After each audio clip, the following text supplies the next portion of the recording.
The YD Red Sox look to extend their season-long winning streak to 3 tonight in an Eastern Division battle with the Harwich Mariners. Hello and welcome to Red Wilson Field alongside TJ Matthewson. I'm Dana Gray, just a couple of minutes away from first pitch on a gorgeous Friday afternoon, and we thank you so much for tuning in. We've got video back, we've got graphics. It should be a fun one across the board.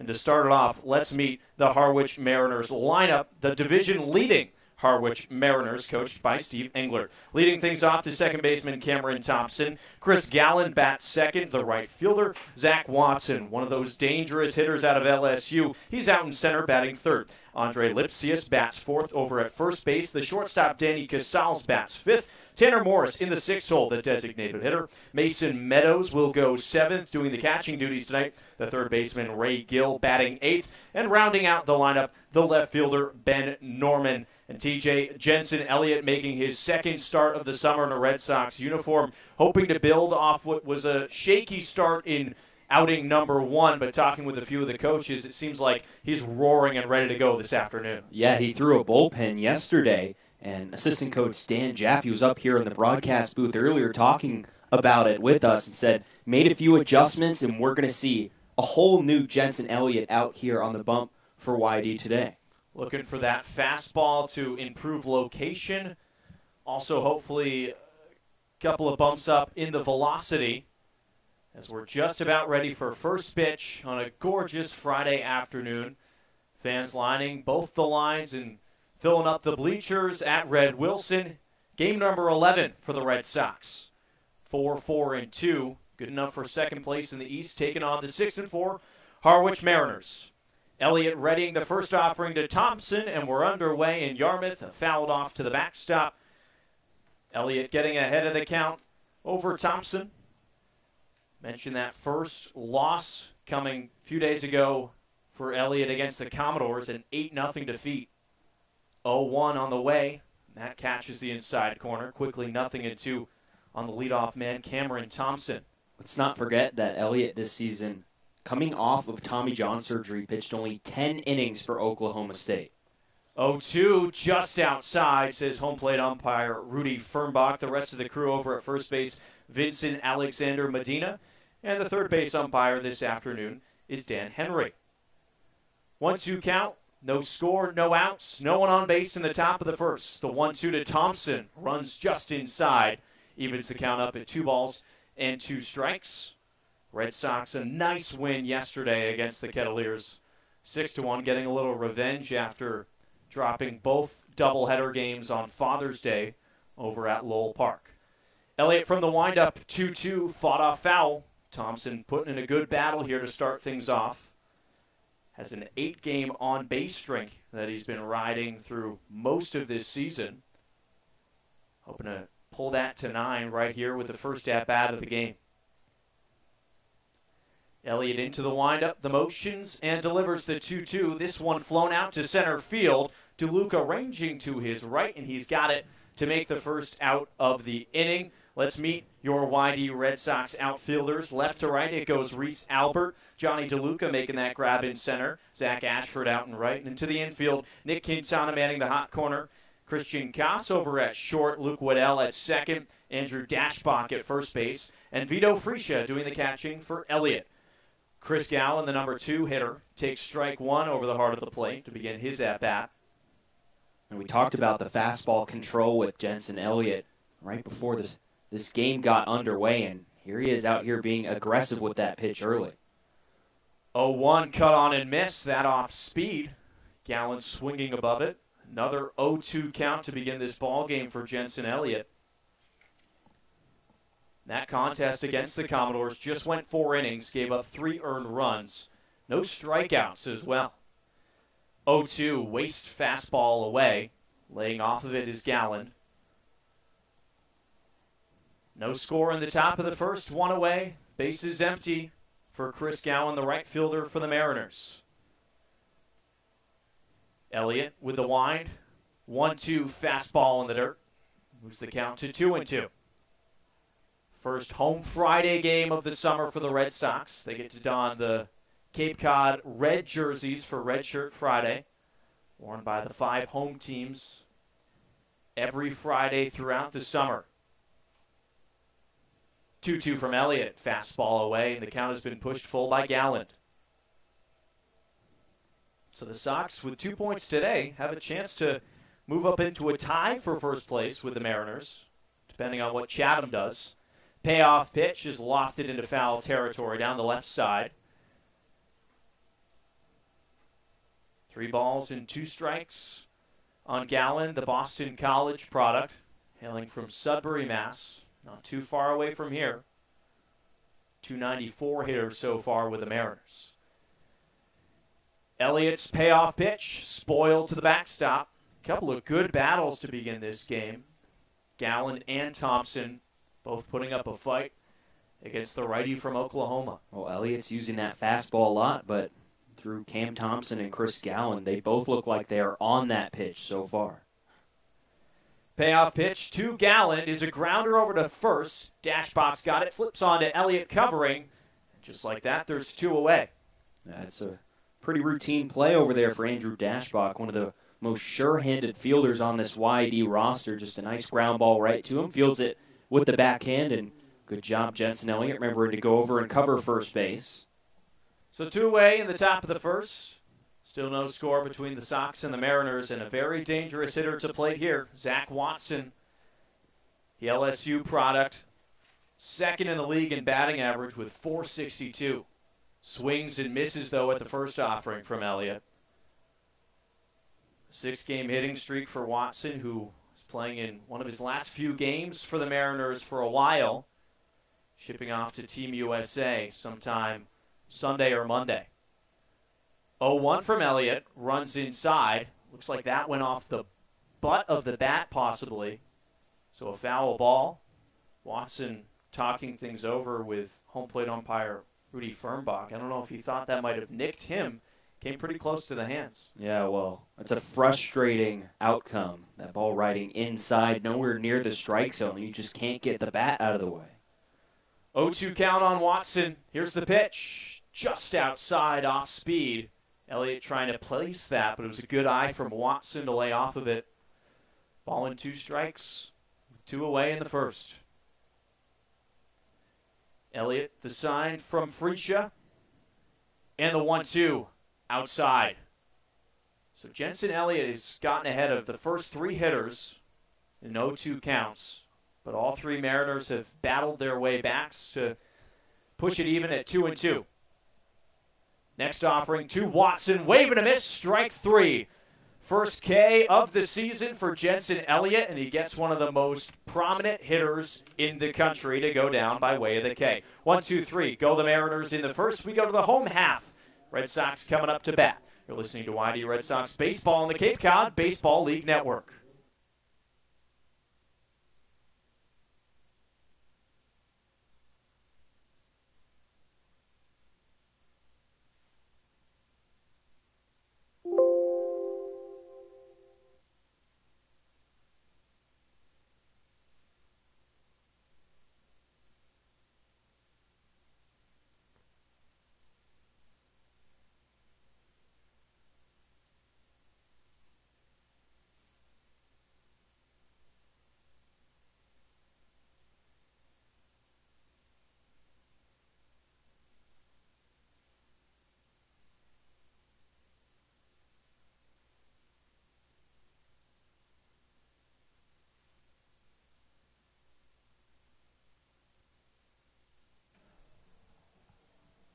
Home half of the first inning at Red Wilson Field. Elliott sends him down 1-2-3. And now it will be Xavier Curry's job to do the same against a Red Sox lineup that goes like this. Right fielder Zach Ashford leads things off. Christian Koss in the 2-hole.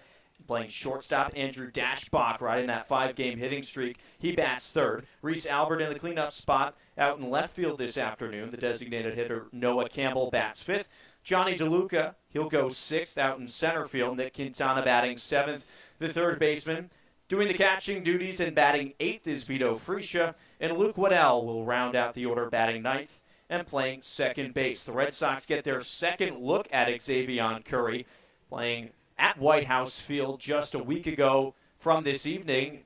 Fared okay gave up the 1 run. It was really the relievers from the Mariners that did the damage. Yeah, but before the game, I went back and I looked back at all the second at-bats against Xavier Curry before the bullpen came in for Harwich. Curry, first time through the lineup, 4 strikeouts, second time, none, including giving up the first run of the game. And for the first time this season, the Red Sox are going to get to see a starter twice, and I think it's going to benefit them a lot here. We'll see if they can jump on him early. Zach Ashford in the lefty batter's box. First pitch, fastball right down Main Street from Curry. Get ahead of Ashford. Curry out of Georgia Tech, just finishing up his sophomore year with a 4.18 ERA. Righty sets and deals another fastball. This hangs high. Evens the count up at 1-1 on Ashford. That start for Curry just went 4 innings in Harwich. Gave up 2 hits. 1-1 shot right back at Curry. In and out of his glove. He'll field an underhand toss to first to get that first out of the inning. Almost closed the glove on it, but he put it in a spot where he could easily snag it. That was a bad break for Zach Ashford right there. Hits the ball right on the screws, and that looked like it was destined for center field, but just caught a piece of Xavier Curry, and he knocks it down and makes it an easy out over there at first. So here comes the camera killer, Christian Koss, to dig in, batting second. A foul ball that nicked the lens yesterday. Waves through the first pitch, though he made up for it quite well in the later stages of that ball game, TJ. Notice how when the camera got out, 3 singles and 3 RBIs. And the 3 deciding RBIs at that. Curry's 0-1 to Koss off speed away, evens it up at 1-1. Told Christian after the game what had happened. He obviously had no idea. He felt terrible, but he did make the point that he was one of the main reasons they won that ball game. 1-1. Misses low and away. So 1 away in the bottom of the first. A 2-1 count on Christian. Really his breakout day for the 2018 summer yesterday. 3 for 4. 2-1 from Curry. Paints the inside corner with a fastball.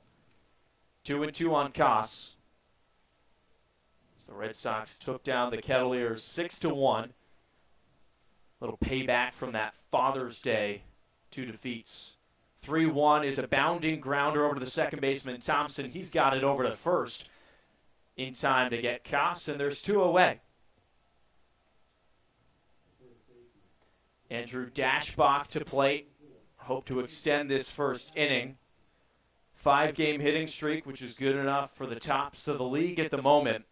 A guy that's really caught fire, leading the Red Sox with a .350 clip.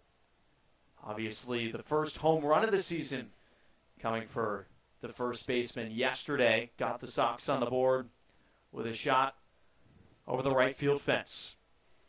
First offering, slashed foul. That'll get out of play over by the Mariners bullpen. Good hack from Dashbach there to start off the at-bat. Yeah, really able to show off that power that he displayed this past spring at Stanford, where he hit 17 bombs. And it's always nice to see that first home run going the other way and out by quite a bit, too. 10th pitch of the first inning for Curry on the way. 0-1 is lofted over the head of the third baseman. Gillen dunks in for the first base hit of the ball game.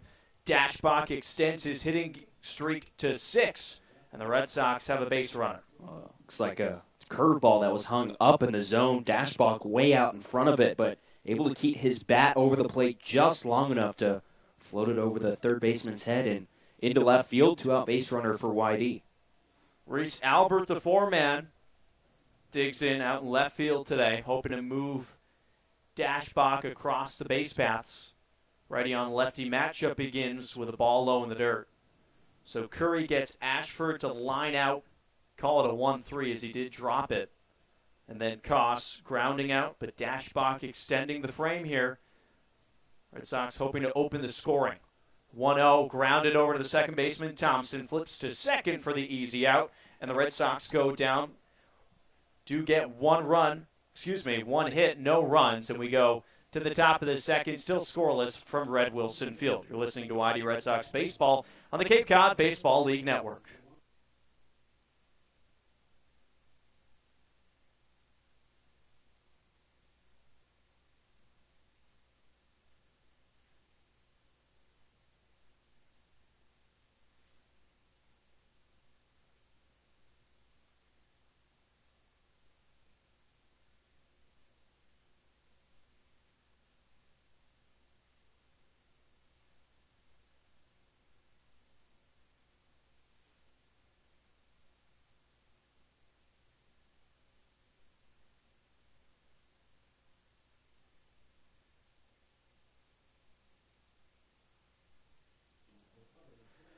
What's donated here stays here. All blood that is donated to Cape Cod Healthcare stays on Cape Cod to help the lives of your friends, family, and neighbors. Learn more about donating blood or hosting a blood drive at capecodhealth.org/blood center.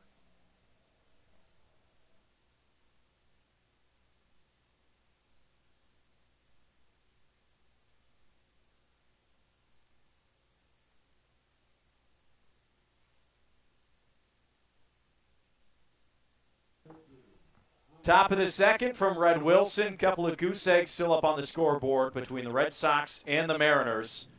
Elliott sending down Harwich 1-2-3 in the first. Now faces Andre Lipsius to start off the second, who skies one out into shallow right field. Looks like Ashford's got a beat on it. He surely does. One pitch, one out here in the second. I always like when batter comes up to the plate, an idea to go crush a fastball, but it's not where he wanted it located, in on his hands, and just got under it too much, lifts it out for an easy out to Zach Ashford in right. So one away in the second. Danny Casals to plate for the first time this afternoon. Batting 182 through 9 games played. Elliott from the windup fires home, misses outside as Casals pulled back that bunt attempt. Just 4 hits for the Maine sophomore in the righty batter's box. Elliott's 1-0 on the way. Off speed and nabs the outside corner to even the count back up at a ball and a strike. Harwich 6-4, leading the East with 12 points. Red Sox hoping to tie them today.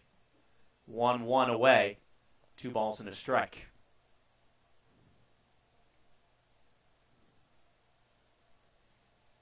Elliott versus Casals here in the second with 1 out.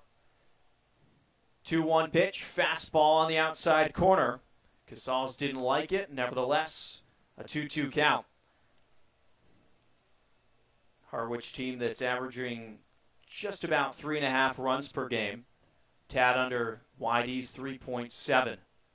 2-2 drifts away and pushes the count full. Not a bad pitch right there, just like a fastball, just had a little too much cut on it moving outside. Vito Freesia trying to frame that behind the plate.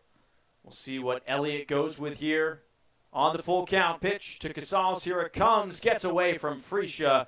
Ball 4. He'll scamper to the backstop to make sure that Danny stays at first. Just goes as a walk, and the Mariners have their first base runner of the ball game. First walk issued by Elliott this afternoon, and Tanner Morris to dig in from the left side with 1 on and 1 out. No score in the top of the second. Slight wind gusts going towards left center. Of course, that can change in a heartbeat. Elliott fires in the first pitch. Fastball away.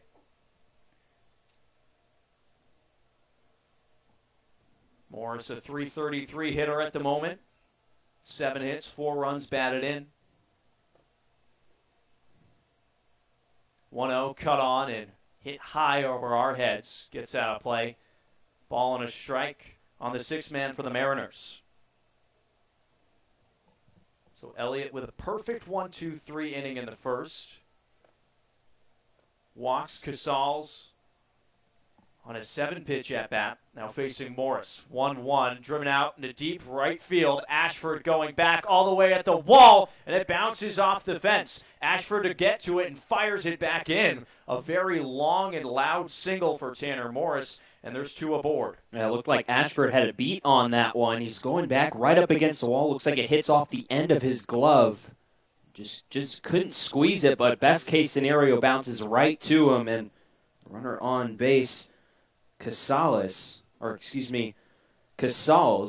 had to hold up and make sure Ashford didn't catch that baseball, only able to advance 1 base. That'll bring up Mason Meadows. Just 3 plate appearances so far in 1 game for Harwich. A late arrival from Georgia. Be a good time to get his first hit, though. Runners on first and second. 1 away in a scoreless ball game. First pitch gets out of the glove of Freesia. Easy free pass for both the runners. Now 2 in scoring position. Looks like Freesia just missed that one. Fastball on the outside corner just squirts right out of his glove. First time in a while that Freesia has been doing the catching duties for the Red Sox. We've seen Adam Kerner in and out behind home plate, as well as Matt Dyer. But Freesia gets to start this afternoon. 1-0 pitch to Meadows, away, and Freesia going left to right on its knees to keep it in front of him. 2 balls and no strikes on the catcher tonight for Harwich. Long look in from Elliott at Freesia. Now fires home the 2-0. Skied high on the infield. Quintana moving over. Makes the grab for out number 2. Couldn't have asked for a better result in that situation with 1 out in second and third.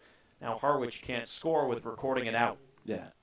Again, Elliott inside with the fastball on the hands, and Meadows just couldn't get the barrel to that ball, just pops it straight up on the infield, and that's the kind of out you want with runners on second and third, less than 2 outs. It'll be up to Ray Gill to bring him in with 2 away in the second. Elliott from the stretch fires home a fastball in the dirt. Gill, the third baseman tonight for Harwich from Miami. No runs batted in so far this season. Could pick up 1 or 2 with a base knock. 1-0 pitch, swing and a miss.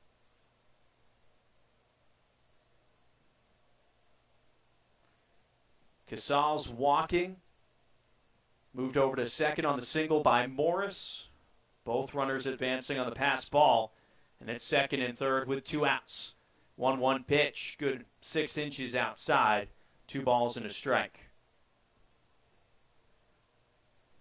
Ben Norman waits on deck should he be needed, the 9-man. But right now it's Ray Gill in the righty box, awaiting the 2-1 offering. Here's the pitch, cut on and fouled back. Overpowering stuff from Elliott. Surely seems like he's got a little more velocity and cut action on that fastball. Oklahoma State product shakes off one sign from Freesia, likes the next, and readies the 2-2 pitch. Here it is, fought off again. Another good battle as Gill staying alive in the second. We always talk about how when starters go to the bullpen, their stuff always plays up because the shorter innings, the higher velocity. Well, that looks like Elliott out here on the mound today. It looks like he's, just coming out of the bullpen, except here he is working in the second inning. He's got to bear down with something good here. 2-2 pitch, grounder over to second base. Waddell ranges to his left, gobbles it up over to first, and Elliott gets out of the jam. Mariners strand a pair, but it's still scoreless as we go to the home half of the second. You're listening to YD Red Sox Baseball on the Cape Cod Baseball League Network.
The Sacred Cod Tavern at Chatham Bars Inn Resort and Spa, a quintessential New England dining experience for lunch or dinner. A proud member of leading hotels of the world. Bottom of the second inning, 0-0 between the Red Sox and the Mariners, beating number 2 of the season between these Eastern Division foes. Red Sox victorious back at White House Field last Friday night when they were facing this very starter, Xavion Curry, who starts off the inning with a liner right back up the middle off the bat of Noah Campbell. He's aboard for a single to begin the frame. It's the second time that a Red Sox hitter has jumped right over that fastball. We saw Zach Ashford in the first. He was robbed of a single. Noah Campbell gets a better result. Ashford hits with the Ashford at bat back in the first inning, hits right off of Curry, knocks it down, turns into an easy out. Campbell managing to sneak it right past Curry, and it has just enough legs to get it into center field. So one aboard, no outs in the bottom of the second. Johnny DeLuca, the left-handed hitter, takes ball one inside. And that's definitely a scouting thing you'd have to assume, TJ, especially since the Red Sox are getting to see Curry for the second time in 7 days. He's going to be grooving a fastball to start off at bats. They're going to be hopping all over it.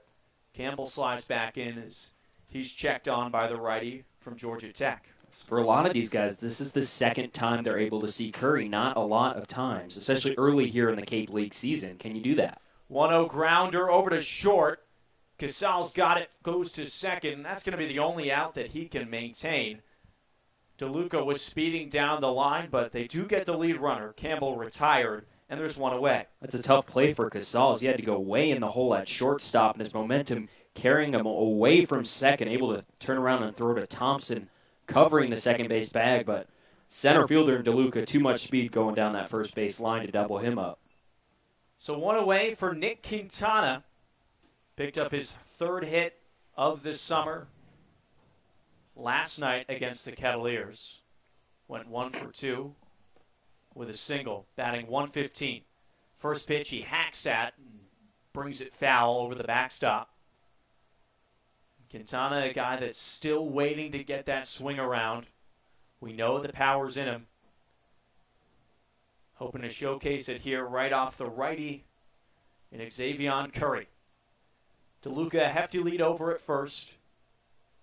0-1 to Quintana, off speed on the outside corner. Quickly 0-2 on Nick. Seems like he gets himself in a lot of 0-2 counts, and to his credit, he's done a nice job of battling back in them as of late. See what he can do here with an 0-2 pitch upcoming from Curry. Here's the delivery, fastball away. Nice eye from Quintana. Those 0-2 counts really don't help someone, especially if your swing's not feeling really good in the game. Just DeLuca off of first base with one out in the bottom of the second, 0-0. 1-2 to Quintana. He ropes it out in left field for a base hit. Nick Quintana, back-to-back games with singles, and there's two aboard for Vito Fresia. Well, that is great to see from Nick Quintana. First of all, an off-speed pitch, a nice slider. Looks like he was trying to front door him right there. Quintana not fooled at all, able to pick up the spin, just deposit it right into left field for a base hit. So now let's see what Vito Fresia can do. Only 6 at-bats this summer for the Red Sox. Does have 2 hits. Last played against Katuitt on Father's Day in game number 2. Initial offering called strike on the outside corner. So Fresia back inserted into the lineup. Guy that's got some power.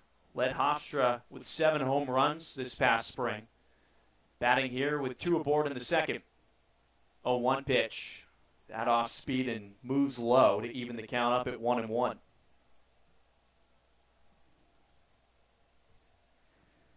DeLuca off of second base, reaching on the fielder's choice that retired Campbell. Quintana followed up with a single. It's where we stand now with 1 out in a scoreless ball game. Curry, the 1-1 fastball at the shoelaces. Favorable count here for Fresia, 2-1.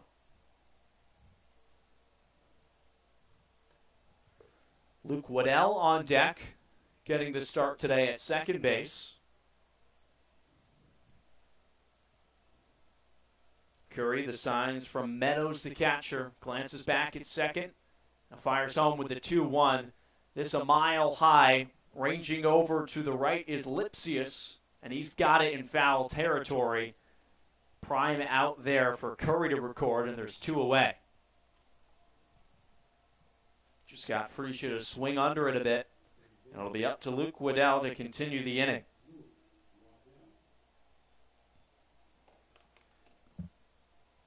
Just 2 hits so far for the Georgia Tech freshman.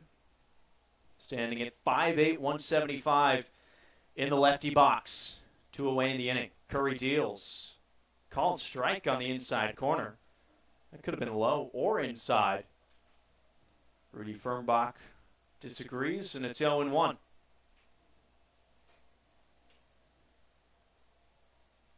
Red Sox looking to open the scoring here in the second inning. 0-1 to Waddell. Curveball that dips low, almost gets away from Meadows for a while. He scampers to grab it. Keeps both DeLuca at second and Quintana at first base. Ray Gill, the third baseman for the Mariners, playing a tad in, even with third base.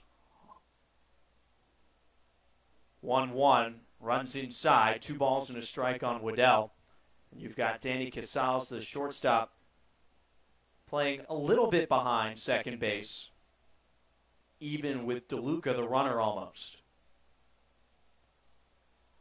Curry trying to work out of a jam. Sets to the belt.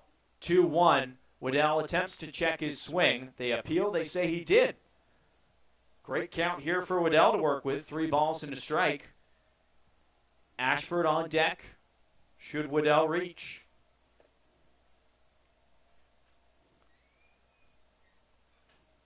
Curry coming set. Runners take their lead. And the 3-1 low ball 4.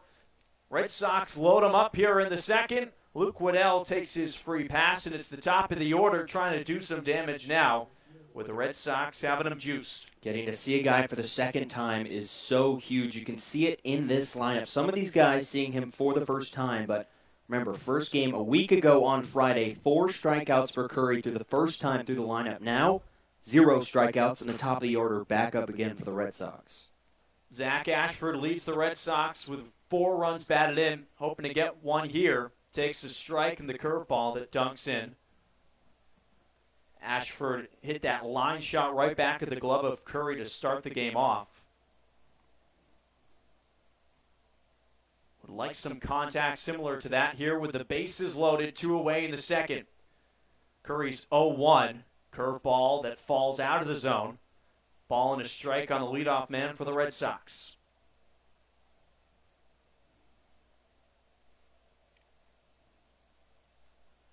DeLuca at third, Quintana at second, Waddell over at first. The Red Sox have him loaded. 1-1 to Ashford. He swings at and lofts it out into left field. Ben Norman camping under it to retire this side. The Red Sox leave him loaded in the second inning, and we go to the top of the third. Still scoreless from Red Wilson Field. You're listening to ID Red Sox Baseball on the Cape Cod Baseball League Network.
Earn a bachelor's or master's degree, complete a certificate, or take a single course through the Division of Continuing Education and Graduate Studies at Curry College. Classes run days, evenings, and weekends in Milton and Plymouth. To learn more about programs in business, criminal justice, education, nursing, and more, visit curry.edu. Top of the third inning, no score between the Red Sox and the Mariners. Jensen Elliott getting out of a jam back in the top of the second inning. Left runners at second and third, and now he'll face the bottom of the order, Ben Norman. Last Mariner to face the righty from Oklahoma State. Righty on lefty matchup, and he begins with a wave and a miss from Norman. chasing that fastball away to get ahead in the count. Red Sox leaving them loaded again, TJ. It's becoming a recurring theme almost, as YD just strands runners on the base paths. 0-1 to Norman. Swings at it and skies it out into left field. Goes into foul territory, drops, and Albert just couldn't get to it over by the Red Sox bullpen.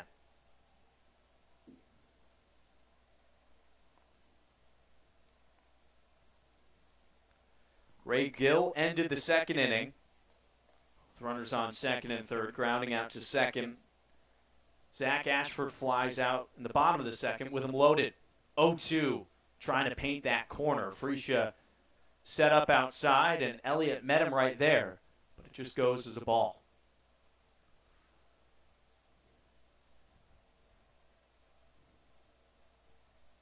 Norman, the lefty, digs back in. Waiting the 1-2 delivery. Here it comes. Soft grounder up the middle. Koss dives. He's got it. Fires over to first. Not in time. Good job by Dashbach to keep it in front of him. That's surely an infield single, but a great effort from Christian Koss. Yeah, fully extended, going up the middle. Just he had to go a little too far to get that baseball, and just not enough on that throw and too much speed going down the line. So the 9-man aboard in Ben Norman turns the lineup back to Cameron Thompson, 0 for 1 today. Flew out to DeLuca to start off the ball game. Another lefty hitter featured in this Mariners lineup to go against the righty Elliott. Sets, comes home, misses away. Red Sox in those Cape Cod red uniforms for Red Shirt Friday, honoring our nation's military. Great tradition that goes on throughout the entire season at the 5 home ballparks on Friday afternoons and evenings. Elliott snap throw over to first, not in time to catch Norman. He's got a pretty good lead over there. Does lead Harwich with 3 stolen bases this summer. Perfect 3 for 3. 1-0 on the way. Bunted into the dirt. Fielded by Quintana. Snap throw to first. Just in time to get the speedy Thompson. Nice communication between Elliott and Quintana. Because Nick, he had the better approach. He had the momentum. Called off his pitcher. That could have been a disaster, though. The two fielders running into each other, but Quintana able to get Elliott to move out of the way, just snag that right off the grass, and a quick throw over to Dashbach for the first out. But a successful sacrifice from Thompson that pushes Norman into scoring position. And the 2-man, Chris Gallen, getting his second look at Jensen Elliott. Has to work out of a jam once again. First pitch, outside. Gallen grounding right back to Elliott back in the first inning. In that 1-2-3 frame. Good start for Elliott against these Mariners. Ran into trouble in the second. He sets, and the 1-0 off speed, a bounding grounder down the third baseline, foul. Ball and a strike here on Gallen, the Boston College kid. With a runner on second, that's Ben Norman singling to begin the third inning.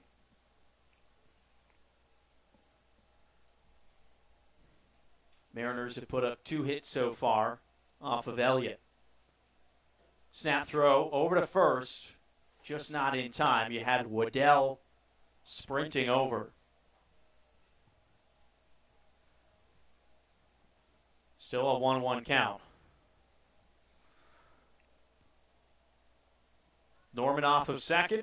Gallen at the plate. The delivery in the dirt. Nice job by Freesia to block it.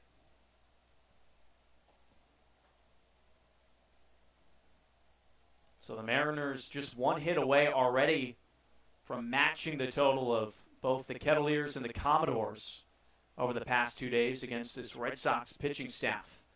2-1. Hit a mile high out into deep left field. Albert ranging to his left. And he makes the grab over by the fence. Tagging from second to third is Norman. But that doesn't matter. What a snag from Reese Albert leaning over the fence to snag it out. He had to go such a long way to get that ball. He almost overran it, running over towards the foul line near the fence. And he overruns it, ends up basket catching it as he runs into the fence. That's just a spectacular play for an out by Reese Albert. It wouldn't have been a home run. It was the fence in foul territory, but still, to record an out like that with a runner in scoring position is incredible stuff. Runner does move to third with 2 away. Watson at the plate. First pitch, a fastball low. So the Red Sox outfield helping out Jensen Elliott. Got to think a high five or something is due in the dugout whenever this frame ends. 1-0 pitch to Watson is a grounder hard up the middle. Diving is Koss, throws over to first, just not in time.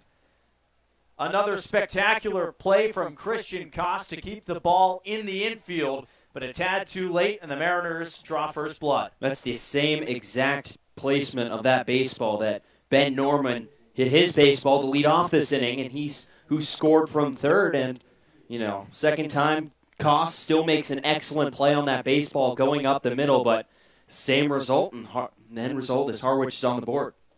So no RBI for Zach Watson, his team leading 8th of the summer. And the inning continues with Andre Lipsius at the plate. Starts him off with a fastball away. So that an important sacrifice that Gallen recorded on the F7. Even though it was an amazing catch from Albert, it did move the runner from second to third. 1-0 off speed and on the outside corner to even the count up at 1-1. Not to be lost, though, in all the drama. Christian Koss doing a great job there at shortstop to keep a couple of hard grounders from trickling over to the outfield. Snap throw over to first, and Dashbach applying a tag.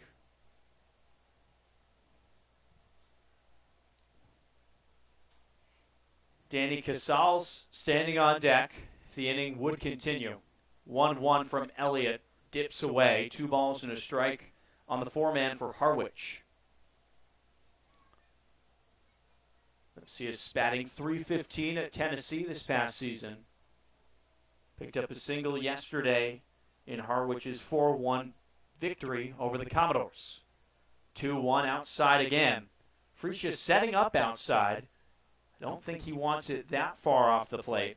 The count moves to 3-1 on Lipsius. Zach Watson, a good 3-step lead off of first. And the 3-1 offering is smoked but foul down the right side. Payoff pitch upcoming to Lipsius. Harwich leads it 1-0 in the top of the third. 2 away. Watson off of first base. And Andre Lipsius at the dish, trying to extend the inning. Jensen Elliott, he has other thoughts. Payoff pitch is grounded through the hole on the right side for a base hit. Watson was off with the pitch, so he'll take third with ease. Runners at the corners with 2 outs, and Danny Casals coming to the plate. That's an even slower ground ball than the 2 infield singles hit in this inning. Just found the hole on the right side of the infield. Unfortunate break for the Red Sox defense and Jensen Elliott. More trouble here for Elliott in the third inning. Giving up 4 hits so far this afternoon. You talk about that Red Sox pitching staff the last couple of days, TJ. Just 2 hits against Falmouth a couple of nights ago, both on the ground. Both could have been called errors. And then the lone hit yesterday, just a dribbler that got past Quintana, went for extra bases. So YD's pitching. Some incredible stuff to string together this little win streak. Yeah, and this is a team that entered this week with an ERA over 6. They've brought that down to 4.52. Still in the bottom tier of the league. Casals at the dish, runners at the corners. First offering, off speed and low for a ball. Yeah, but to bring your ERA down a whole 1.5 in just 3 games, that just speaks volumes to how your staff has just pitched this week. Elliott sets at the chin. Delivers home. A bouncer kept in front by Freesia. Probably saved a run with Watson leading down the third base line. Hoping to tack on another run here for Harwich in the third inning.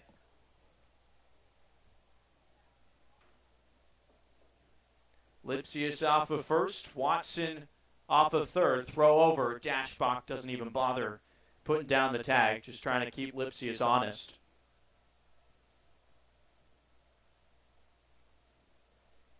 Casals, the right-handed hitter from Maine. Chance to do some more damage here in the third inning off of Elliott. Third to first move. Once again, Jensen holding on to that baseball, paying a lot of attention to these runners here. He's behind in the count 2-0 on Casals. Righty deals. This one lofted out into deep center field. DeLuca seems like he's got it, camps under it, and makes the catch to retire the side. But the Mariners draw first blood here in the third. Red Sox looking to respond in the home half. You're listening to YD Red Sox Baseball on the Cape Cod Baseball League Network.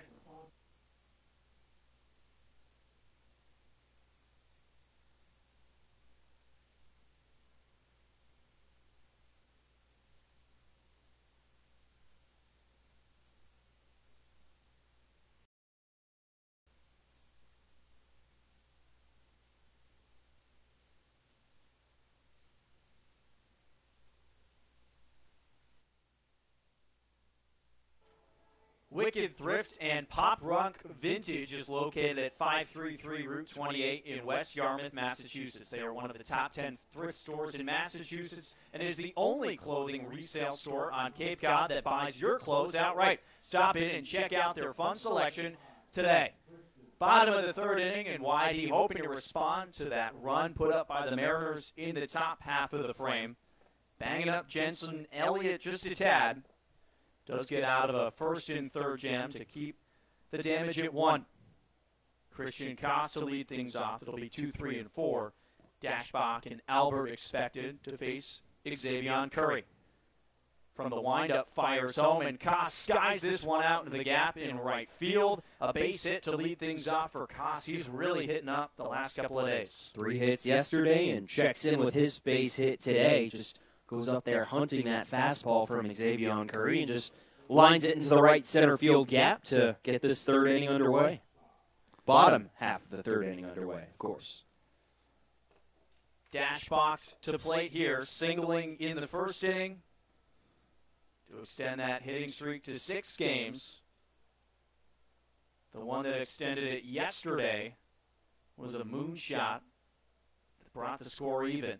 Swings at the first offering from Curry, puts it out into foul territory. That was a no-doubter right off the bat yesterday against Katuitt. Heading over the right field fence. A little opposite field for Dashbach, his first homer of the summer. Throw over to first, Koss is back in. A lot of home runs at Stanford this past season. Hoping for more here in a Red Sox uniform. Curry's 0-1, off speed and stays high. Surely don't want to leave something, especially a curveball, to hang in the strike zone at any time. Surely not against Dashbach. Curry sets to the belt, fires home the 1-1. This hit high out into right field. Gallen on his horse, moving towards the line and camps under it to get the out. For the Mariners, Dashbach retired, and there's one away. Reese Albert now will come to the plate, FSU kid. Been in the lineup the past few days after arriving here on the Cape. 2 for 8 so far, 2 hits. 1 strikeout, another throw to first. This one getting closer. Koss trying to get that hefty lead. Good quick move by Xavier Curry. Koss just able to sneak his hand in there. Christian hasn't attempted a stolen base yet. We'll see if he goes at some point during this at-bat. Curry's first offering to Albert. Soft speed and gets away from Meadows.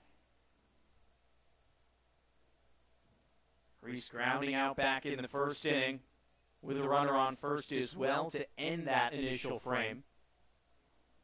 Went 1 for 4 yesterday with a single. Curry, the righty from Georgia Tech, his 1-0. Curveball in the dirt once again. Same pitch, back-to-back times against Albert here in the bottom of the third, and a 1-0 lead for Harwich.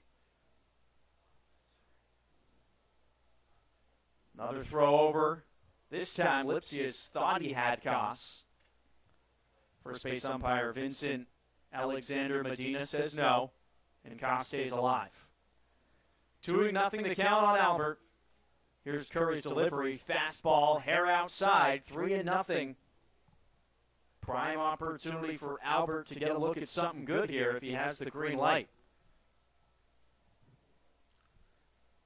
Noah Campbell standing on deck. Throw over to first, and they've got Koss in a rundown. Tag applied by the shortstop Casals. Another Red Sox base runner is run up on the paths, and there's 2 away. Yeah, just caught out in the middle there. Koss, once he committed, just going on first move and just read it wrong, and mentioned another mistake on the base paths. More than should be. Still a 3-0 count on Albert. Wave and a miss. Strike one. And that's, you go from runner on first, no one out, and now bases are clear, and you one more out in this, 2 outs. 3-1 pitch. That misses inside. Ball 4. Now that error looms even larger, thinking that Koss would have been pushed up into scoring position no matter what. Nevertheless, a runner on first. Noah Campbell at the plate. He singled back in the second inning in his first plate appearance. A guy that seems to begin like he's finding his groove here with the Red Sox. Second walk of the afternoon issued by Xavier Curry in his second start against YD. First pitch to Campbell, he'll take for a strike at the knees. This Harwich pitching staff is no joke, leading the league with a 2.15 ERA, a full 60 points over second place Chatham. They've strung together some wins here. 1-0 off speed, this below the knees, evens the count up at 1-1.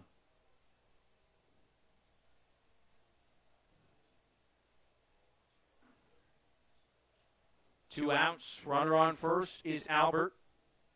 Good lead. 1-1 on the outside corner, a called strike. Not much that Campbell can do there. That's just a great pitch from Curry location-wise. And you saw Campbell tilt his head right there. Don't believe he agreed with that call from Rudy Fernbach, but strike's a strike. Another toss over to the first. Back in is Albert. We already saw Xavier pick off Koss in a sense. Caught him leading the wrong way. Ball and 2 strikes on Campbell. Here's the pitch. Swing and a miss. Strike 3. Xavier Curry picks up his first K of the afternoon and sends the Sox down in the third inning. We go to the top of the fourth. A 1-0 lead for the Mariners. You're listening to YD Red Sox Baseball on the Cape Cod Baseball League Network.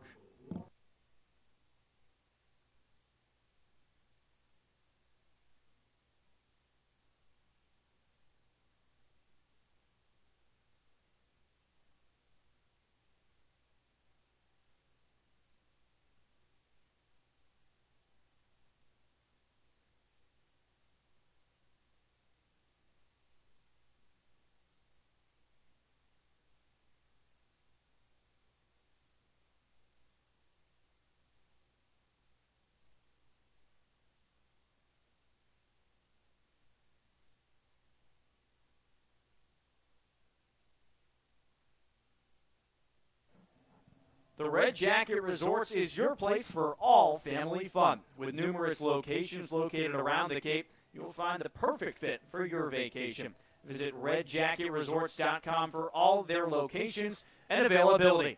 Top of the fourth, 1-0 Mariners out in front on Jensen Elliott and the Red Sox.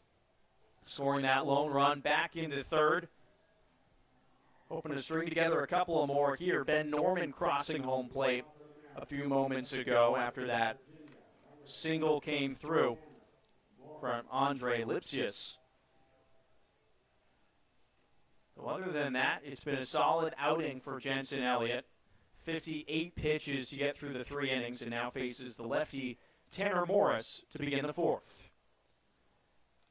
Elliott, the righty, winds and deals. Cut on in the first pitch. Quintana ranging into foul territory over by the dugout, and he makes the grab. One pitch, one away. Nice defensive catch there for Quintana. Second time we've seen that today.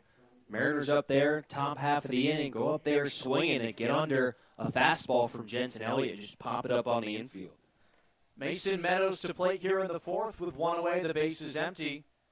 As Tim leading it by one. Popped out to Quintana back in the second inning.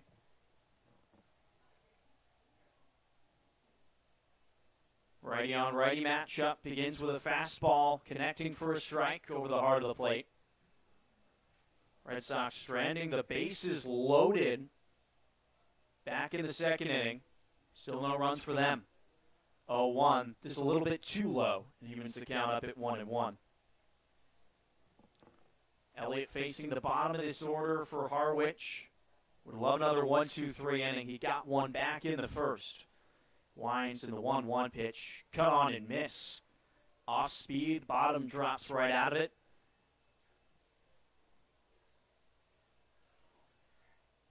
Gorgeous Friday evening approaching the 6 o'clock hour in Yarmouth, Mass. Here's the 1-2 pitch. Just fought off foul by Meadows. YD closes up this two-game homestand. The victory yesterday over Katuitt. Travel to Bourne tomorrow. And then back here on Sunday for a doubleheader against the Gatemen. 1-2 to Meadows. Hard grounder over Quintana at the hot corner. He's got it. Fires across the diamond. Plenty of time to get out number two. Nick Quintana's looked sharp here defensively in the early goings. That ground ball from Meadows looked like it hits the lip of the grass and a little funky hop right into the belly of Nick Quintana, but able to corral it, make that nice, easy throw over to Andrew Dashbach at first. We've seen him mishandle a few throws early on this season. A couple sail on him, and it's good to see him getting a little more consistent with those nice, easy throws. 2 away for Ray Gill in the righty box. First pitch from Elliott called strike. A curveball dunks in. 2 outs in the top of the fourth. No one on base. This is a much better inning so far for the righty from Oklahoma State. 0-1 on the way. Just fisted foul. Quickly 0-2 on the 8-man, the third baseman for Harwich.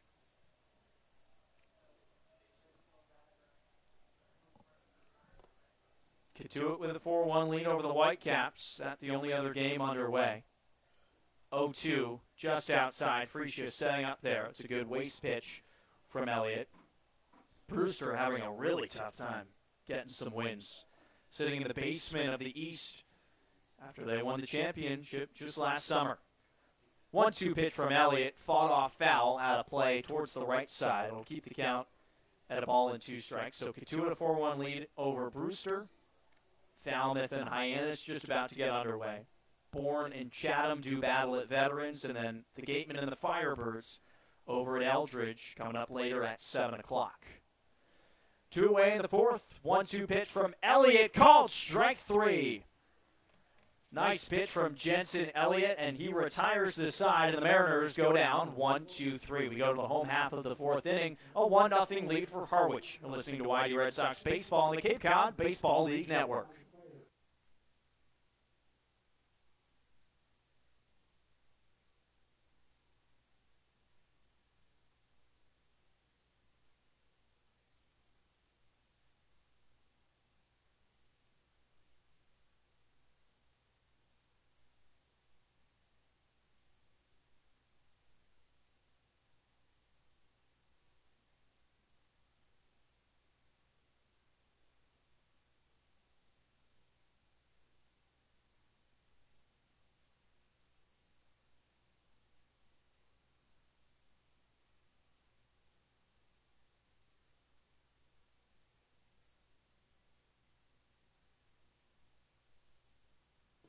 Cape Cod 5 is your local and trusted bank that can help you with any banking needs. With branches located around Cape Cod, you can put banking to ease. Visit www.capecod5.com today to find the branch nearest you.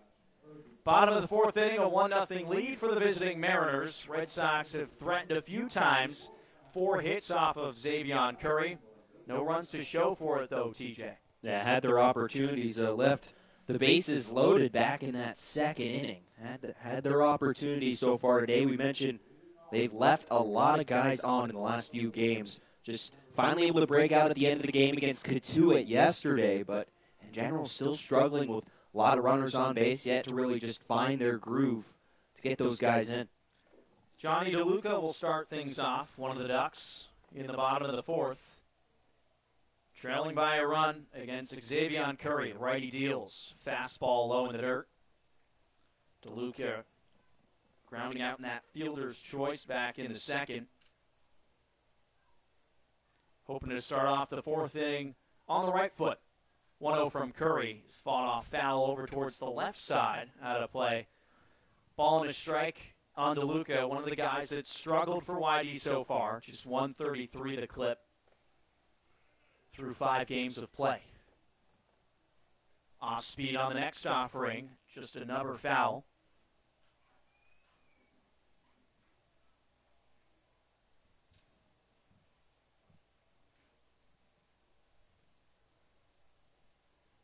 Curry went 4 innings against the Red Sox last Friday.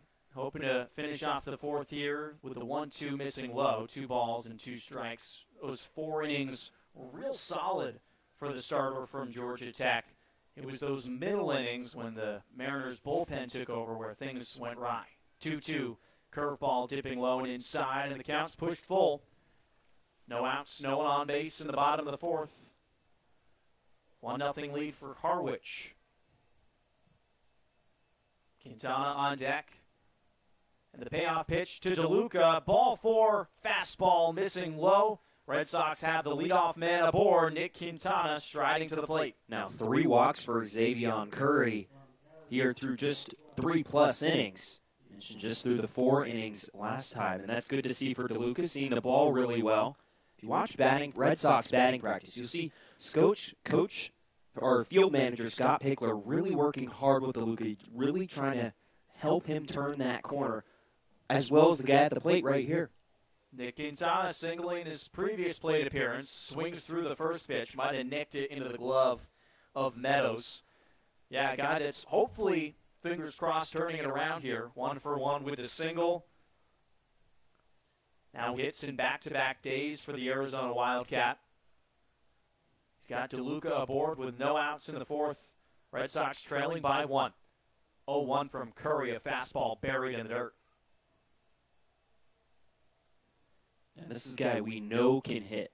He hit at Arizona, has hit both years at Arizona, struggled last spring, though he was able to tie for the team lead in home runs.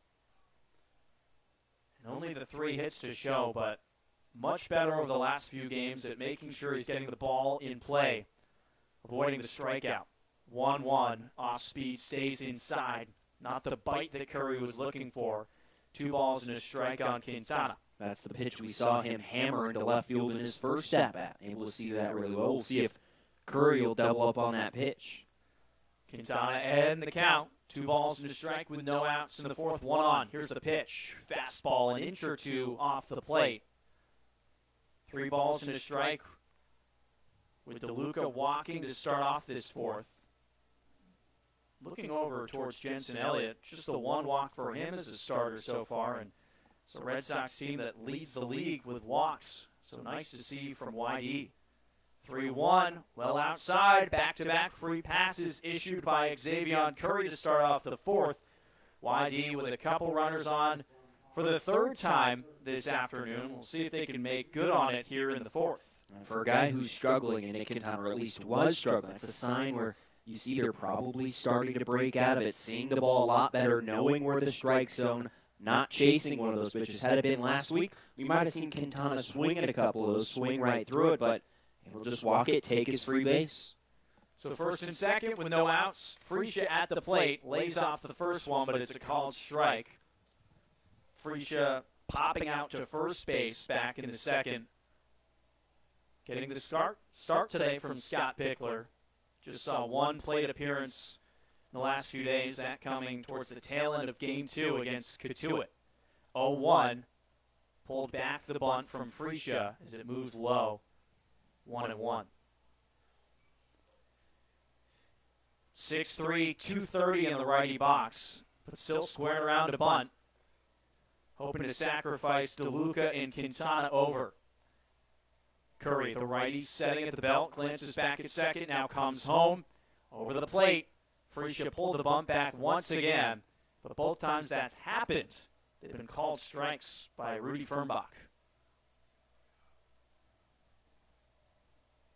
1-2 on Freesia, probably won't be seeing the bunt from him here. First and second with no outs, and the Red Sox catcher at the dish. Curry glances at second, fires home, outside, good eye from Freesia, 2 balls and 2 strikes. Luke Waddell is on deck, rounding out this Red Sox order, hoping to tie up this ball game in the bottom of the 4th. 1-0 lead for Harwich. Curry sets, 2-2 offering, a little bit outside. Another count that's been pushed full by a Red Sox hitter. Curry on the verge of walking the bases loaded to begin the 4th inning. Freesia looks down at Scott Pickler, gets the appropriate instructions, and digs right back in. Curry's payoff pitch, fouled off. Good hack from Freesia. Good protective cut to stay alive.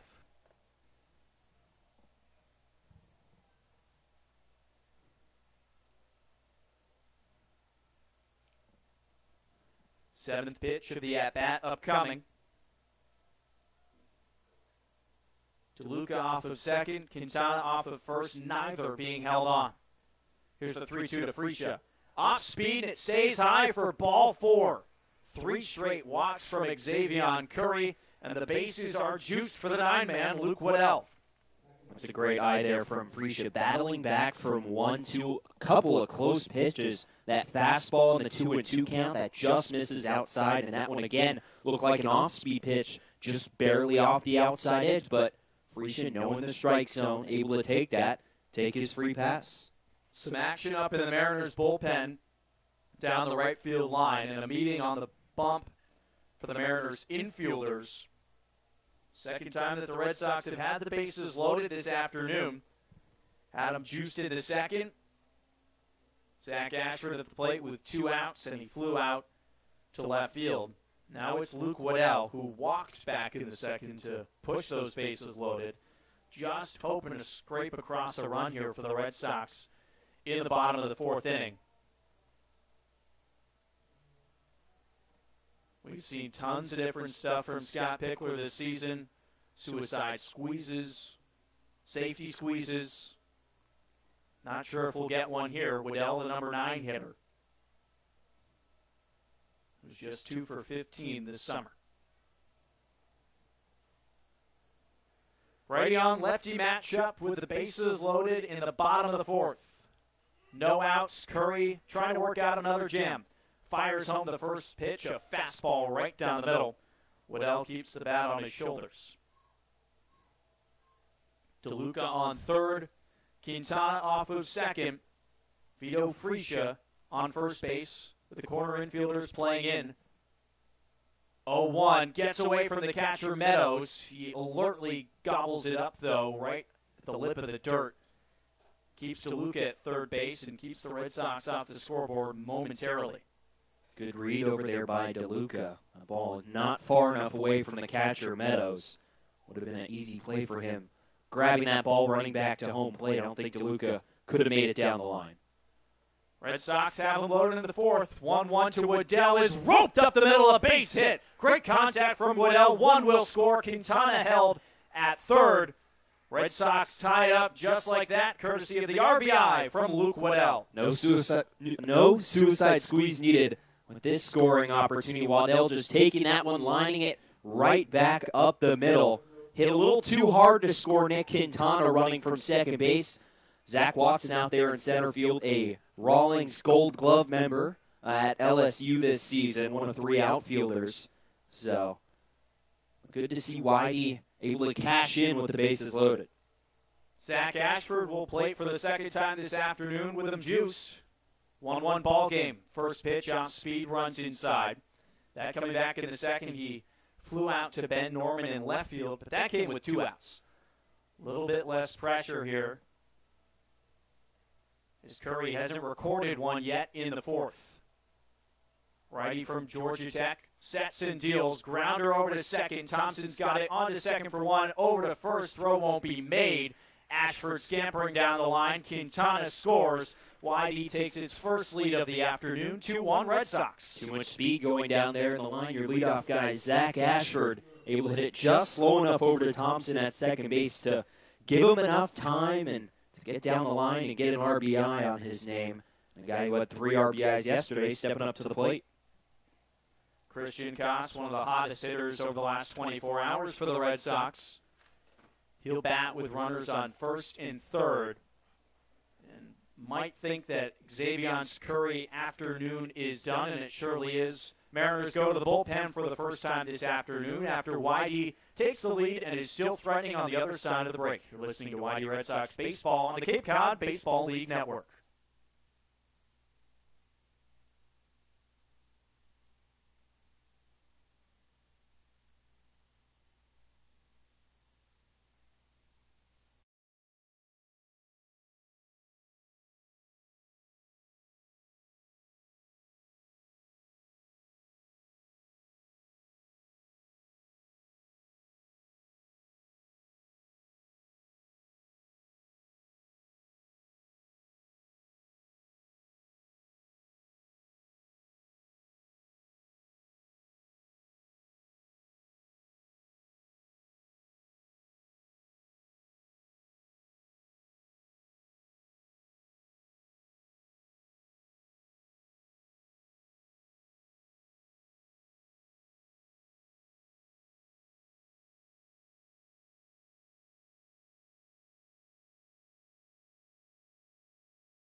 Bottom of the 4th inning, continuing at Red Wilson Field. YD already putting a 2 spot up in the frame to take a 2-1 lead over the Harwich Mariners. Runners at the corners for Christian Koss coming up to plate. But a new pitcher on the bump for Harwich, it's Austin Wood, the righty from Stetson. 6'4", 227 pounds, an ERA at 9. Just 1 game so far. A couple days ago against Bourne, a 4-3 loss through 1 inning. Just a run, 1 hit, 2 walks, and 2 strikeouts. Final line for Xavion Curry, not finalized. Both Vito Fresia at third base and Zach Ashford at first are his responsibility. But he goes just 3 innings, 5 hits, 2 runs, 5 walks, and 1 strikeout. So the free pass is the issue for the righty from Georgia Tech. 3 of those coming here earlier on in the 4th inning. 1 out for Christian Koss, first and third for YD, up a run. Wood's first offering, Koss hacks at it and slams it into foul territory over by the bleachers. Christian 1 for 2 today, singling back in the 3rd before he was caught stealing. Good move from Curry to catch him dead in his tracks.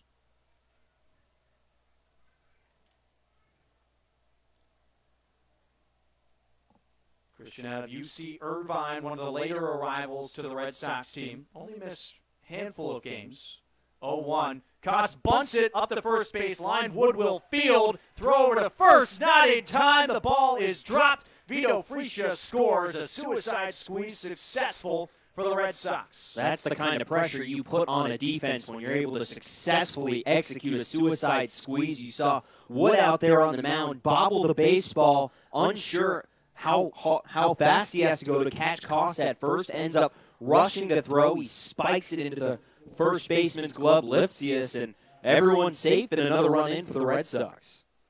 Scott Pickler having confidence in his second-year man, Christian Koss, to get the bunt down. He lays it perfectly over the first base line. Red Sox with a 3-1 lead. Looking for more, though. Andrew Dashbach to plate. Wood's first offering runs in and plunks Dashbach on the left arm. Bases loaded once again, just like that. Red Sox have something cooking here in the fourth. Reese Albert to bat now. Chance to really break this game open. The only downside of that is not getting Dashbach to be able to hit with runners on base again. We're going to see if Reese Albert maybe saw him have that catch out there in left field, maybe get his first signature YD moment here at the plate here in 2018. Bases loaded, first offering stays high. Albert walking back in the third, grounded out in the first. Chance to really break it open here in the bottom of the fourth inning. 3 runs already across for the Red Sox. The bases loaded. 1-0. Cut and a miss. Evens the count up at 1-1. Dashbach on first base, just hit by the pitch. Koss aboard at second with the bunt. And Zach Ashford over at third. 1-1 to the lefty. Off speed, stays outside. 2 balls and a strike. So Wood comes in, gives up the bunt single to Koss. Plunks the Red Sox best hitter, puts him on first base. Now the Red Sox have him at every station. 2-1 to Albert. Outside again, pitching around the lefty, and there's nowhere to put him. 3 balls and a strike. Albert's got to be sitting dead red right here. Anything out of the strike zone, just leave that bat on his shoulder. Bring another run in. Austin Wood, the righty from Stenson, hoping to get out of a jam here. 3-1 pitch. Inside, ball 4. The Red Sox score another run the easiest way you can do it. Zach Ashford will trot in and touch home plate. It's now 4-1 Red Sox. Bases still loaded. This is an uncharacteristic outing from this Harwich pitching staff. We mentioned entering this game an ERA at 2.15. And the Red Sox have put up 4 runs here in the bottom of the fourth. Fourth time a Red Sox batter has walked in the fourth inning. 3 charged to Xavier Curry. The lone one to Austin Wood. And now the earned runs up to 4 for Curry. First pitch to Campbell, upstairs and away. Gill, the third baseman, will walk over and have a chat with his pitcher. Run himself into some trouble in the fourth inning. It's been a while since we saw a really strong offensive burst for the Red Sox continuously throughout a game. Chance to do it here. 1-0 to Campbell, gets away from the catcher Meadows, and that actually hit Campbell on the shin. So the Red Sox get a run walked in. And no swing from Campbell. So another run for YD. It's 5-1. Small ball here at Red Wilson. And the only question about that, what did Campbell go around? They checked down the umpire over there at second base. And Dan Henry, he said he did not go around. So it looks like it might have caught him on the foot. Campbell jogging around behind the first base bag. He looks to be all right. So the Red Sox officially bat through the order in the fourth inning. Johnny DeLuca will come to the plate for the second time. He walked to start off this inning. He'll take strike 1 right down the middle. 5-1 lead for the Red Sox. All 5 runs coming in the fourth inning off of just 1 lone hit. 0-1 to DeLuca. Swing and a miss. Good off-speed action dropping out of the zone, and it's 0-2 on the Oregon product. DeLuca came around to score to tie the game. Looking to do more damage here. 0-2 from Wood, well outside. Meadows how to extend the full left arm to keep that one from sailing to the backstop. Like that curveball just slipped out of his hand. Seen Wood really have struggle with that pitch here in this inning. 1-2 count, 1 out, bases loaded. Here's the pitch. That one hits DeLuca again. Red Sox just keep bringing him in with ease. 6-1 YD. DeLuca stung up a bit as he strolls down the first base line. Seems to be okay. Bizarre inning for the Harwich pitching staff. One they surely would like to forget. Yeah, this is just sloppy. There's no other way to put it. Pitchers on the mound for Harwich, whether it be Curry or Wood, just nowhere near the strike zone here in the fourth inning. Nick Quintana will bat for the second time in the fourth. He also walked, came in to score. He'll play it with the bases loaded. 6-1 lead for the Red Sox. Still looking for that big hit, though. Few walks have come in. Suicide squeeze. 2 hit by pitches. First pitch to Quintana. He hits it right back at Wood. He's got no idea where the ball is. Albert comes in to score. 7-1 Red Sox. Great contact from Quintana, who's starting to heat up. That would look like it might have kicked off the bottom of the cleat of Wood. Just kicked straight up into the air. It lands behind him. He's turning around looking for it. Can't find it. But as soon as Meadows points the ball on the ground, there's no chance to get Quintana at first. And another base runner in for YD. RBI for Nick. And the base is still loaded. Freesia, the big catcher at the plate. That pitch sails behind the catcher for the Red Sox. Campbell will come in to score. The craziness continues at Red Wilson. Another run for the Red Sox on the wild pitch from Wood.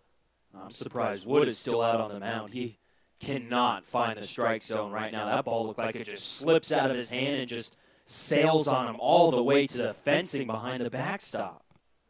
8-1 Red Sox, and now a change looming here for the Harwich bullpen, you'd have to think. A terrible inning in the fourth.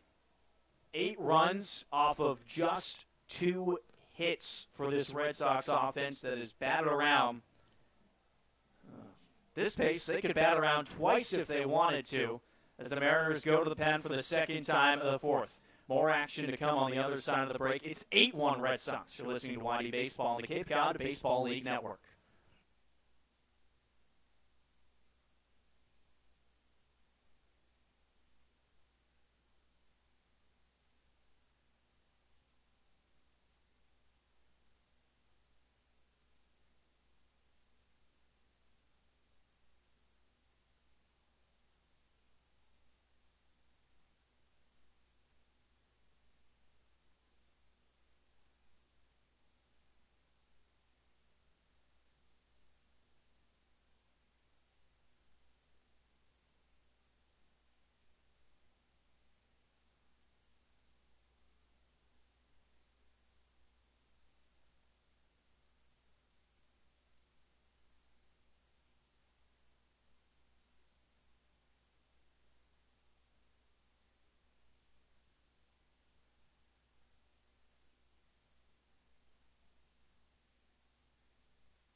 The fourth inning continues at Red Wilson, and boy, has it been a wild one. An 8-run frame so far for the Red Sox, still battling for more with Vito Frecia at the plate. A 1-0 count, second and third the runners, and Tom Sutera coming in to pitch the third one that will be featured for Harwich in this inning alone. Might have found the right guy, though, for the job.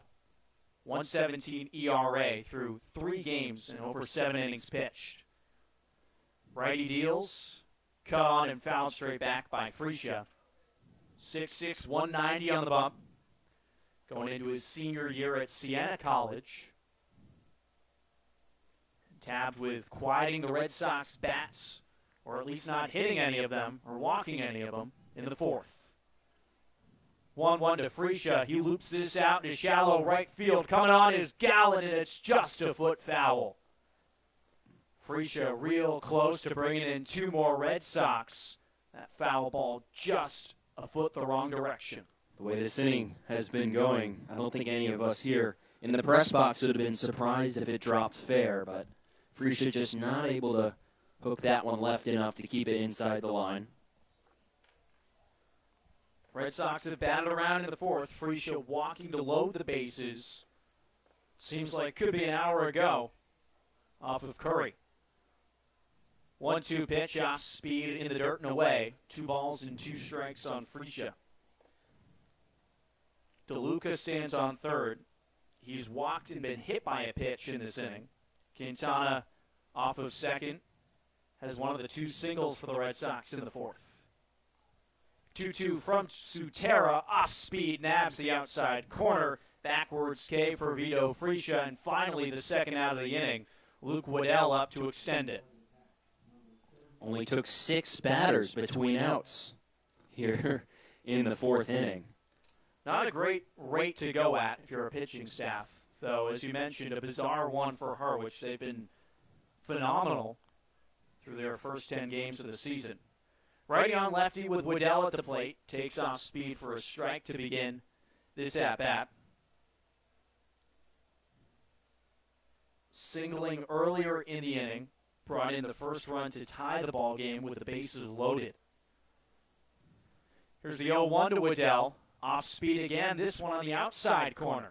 0-2, good stuff from Sutera early on here. DeLuca at third. Quintana wide lead off of second. 2 outs, 8-1 lead for the Red Sox. 0-2 to Waddell. That outside, 1-2. Steve Englert, Harwich manager, just has to be happy. This guy on the rubber finally throwing some strikes here in the fourth inning. Just the second batter for Tom Sutera, striking out Frecia, hoping for a similar result here. 1-2, fastball away. 2 balls and 2 strikes on Waddell, the second baseman for the Red Sox. And an inning like this could do a lot for a team. Put up 8 runs, no matter how you do it. It's impressive nonetheless. They've taken control of this game over the Mariners. 2-2 pitch to Waddell. A chopper in fair territory down the first base line, fielded by Lipsius to finally retire the fourth inning and the Red Sox. But not before 8 runs off of 2 hits for the Red Sox to take a stranglehold of the ball game, a stranglehold of the Mariners. We go to the top of the fifth, 8-1 lead for the Red Sox. You're listening to Mighty Red Sox Baseball on the Cape Cod Baseball League Network.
The Sea Dog Pub, located at 23 White's Path in South Yarmouth, Massachusetts, is a great local pub to bring your family. From daily specials to a great menu, they are worth a stop in before or after a game. Finally, the top of the fifth inning at Red Wilson Field, Jensen Elliott had to sit for a good half an hour while the Red Sox batted around plus to push across 8 runs in the bottom of the fourth inning. Harwich, time to respond, a lot of baseball left. First pitch to Norman, shows bunt, pulls it back on a called strike. TJ, one of the more crazy innings I've seen in person myself. Had 4 walks, 2 hit by pitches, both of those bringing in runs, wild pitches galore. 0-1, fought off foul to the backstop, quickly 0-2 on the 9-man. That's what you like to see from Jensen Elliott right out of the dugout after you mentioned sitting for 30-plus minutes in there while his team put 8 runs on the board, comes out and fires 2 quick strikes. Out here in the top of the fifth, you would think a 1-2-3 inning here would be killer for the mood for the Harwich lineup. 0-2 count on Norman. From the windup, Elliott fires home and misses a foot off the plate. Ball and 2 strikes on the 9-man. Just 1 for 1 today, singling to start off the third inning and actually came around to score the lone Mariners run back in the third. 1-2 fastball busts inside. Scooting out of the way is Norman. 2 balls and 2 strikes. 250 hitter so far this summer for Harwich. A team atop the Eastern Division, though possibly not for long, or at least by themselves. 2 points for the Red Sox would push them even. 2-2 spoiled again.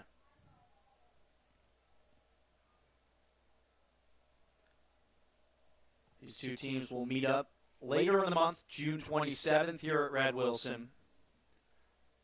That'll complete half of the regular season meetings, and then 3 more to come in the month of July, possibly more in August. Could be a first-round matchup, even a second round in the playoffs. 2-2 from Elliott, golfed high and out of play. Good battle from Norman against the righty from Oklahoma State. Not even halfway through this ball game, past 6:30. But it's been a gorgeous Friday evening so far. 2-2, that inside, and the count's pushed full. No lights at Red Wilson. Already 2 ties in just about, a quarter of the season? I was thankful for that second tie myself, though. I don't know about you, TJ. I'm a guy that likes even numbers. And to have an odd number of points, that was bugging me for a few days, but the Whitecaps helped out. Payoff pitch, swing and a miss, strike 3. Great start to the inning for Elliott. Picks up strikeout number 3 of the afternoon, and there's 1 away in the 5th. Elliott just challenging him inside with a nice fastball, and Norman just swings right over the top of it for out number 1. But you mentioned you're a fan of even numbers. Now, if this trend should continue and the Sox tie once a week, I believe they'd be on pace for 7 ties.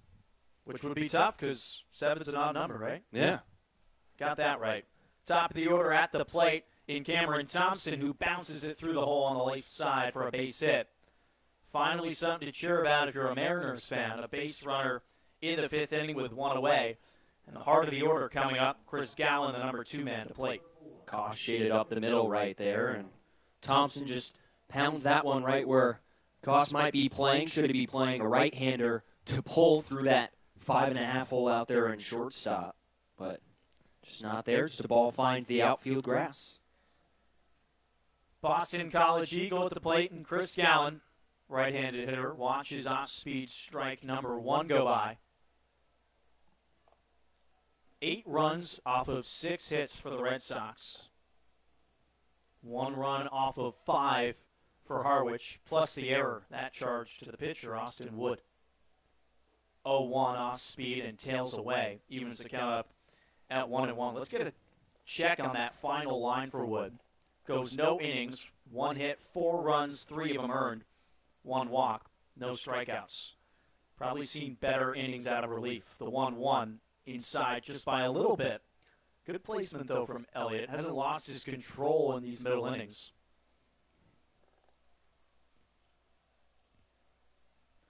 2-1 count on Gallen with Thompson off at first base.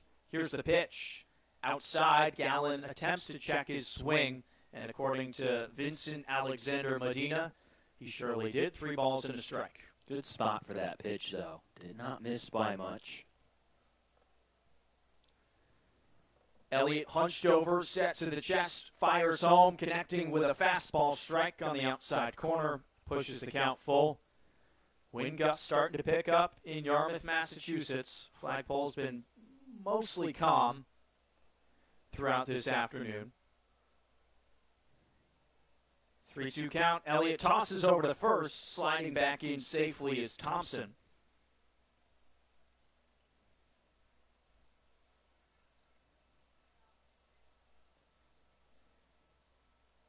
Elliott setting at the chin through the motions and comes home. This one given a ride out into deep left field. Albert going back. That one is off the fence. He fields it, throws it into the cutoff man, Koss. No play at third, and a stand-up double for Chris Gallen in the 5th.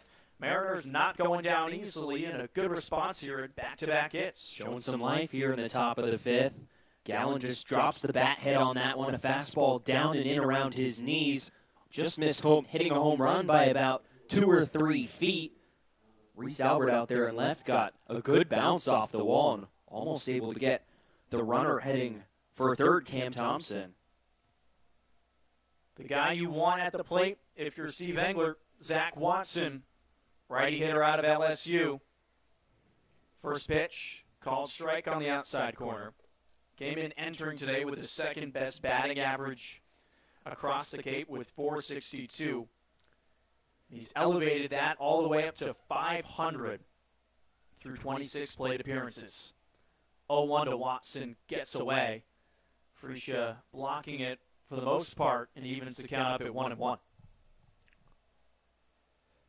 So the Red Sox and Mariners even with hits, 6 apiece, but a 7-run differential on the scoreboard. It's 8-1 YD in the 5th. 1-1 pitch, trails outside, 2 balls and a strike with Thompson on third. Gallen just doubling, hitting a laser off the fence in left field. He's at second base.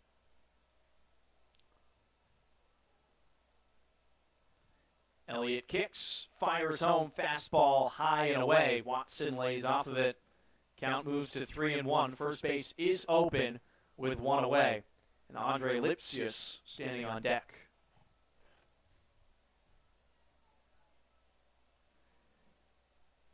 This next one is pitch number 90 for the Oklahoma State righty, and the 3-1 is a wave and a miss. Fastball with a little extra something on it to get it past Watson.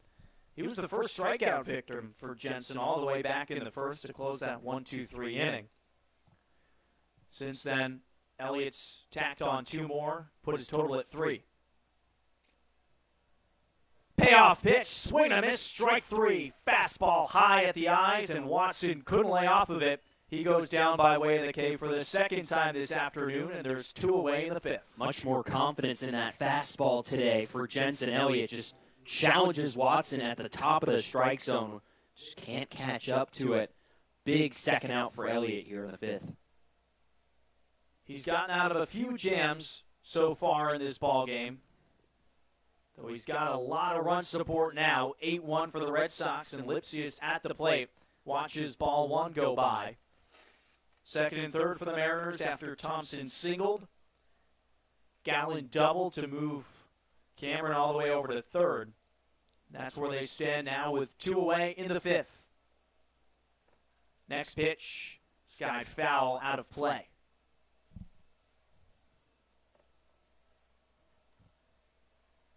Scott Pickler walking out to the pitcher's mound. That pitch count above 90 now, nearing 100. And I have to think that would be the sole reason why Scott Pickler would pull Jensen in this situation. He's been very, very good this afternoon. No signal yet. Home plate umpire Rudy Fernbach probably going to go for something. And now Scott Pickler motions for the bullpen. First change of the afternoon for the Red Sox. But Jensen Elliott should get a nice applause from the YD faithful as he exits in the 5th, in line for the win. Pitching change for YD. We'll get you all the details you need to know on the other side. You're listening to YD Red Sox Baseball on the Cape Cod Baseball League Network.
Scott Pickler goes to the bullpen for the first time here with the Red Sox leading it 8-1. Jensen Elliott will take a seat, goes 4 2/3 strong, but more trouble to be had here in the top of the fifth. Mariners threatening with second and third, and the new pitcher for the Red Sox is Trent Denholm, making his first appearance of the summer. 5'11", 180, the righty on the bump from UC Irvine, teammate of Christian Koss. 1-1 count on Lipsius, and he'll take a strike off speed on the inside corner. There's a chance Denholm could come into this inning, make 2 pitches, and get out of a jam. Runners take their leads with 2 outs in the fifth. Leg wide in the kick. Misses away. 2-2. They've yet to see Denholm so far this spring, but pitcher's BP yesterday, he was parking some out beyond the left field fence should Scott Pickler need an emergency pitch hitter. With a 7-run lead, you never know. 2-2 count on Lipsius. Righty on righty matchup. Here's the pitch. Fastball on the outside corner. Ring him up. Retire the side. Denholm comes in and does his job. We go to the bottom of the fifth inning. Red Sox in control, 8-1 over Harwich. Listening to YD Red Sox Baseball on the Cape Cod Baseball League Network.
A comfortable 8-1 lead for the Red Sox here in the bottom half of the fifth inning. All 8 of those runs coming back in the bottom half of the fourth inning. First pitch to Zach Ashford, lined out into right field, and it'll drop in front of the new right fielder Gabe Rivera for a base hit, leadoff base hit here in the fifth inning. Saw Ashford come to bat once back in that fourth inning. A fielder's choice RBI. Came around to score a run as well, but he's on first to lead off this ball game. Tom Sutera still out on the mound for the Mariners, came in to put out the fire, started back in the bottom half of the fourth inning.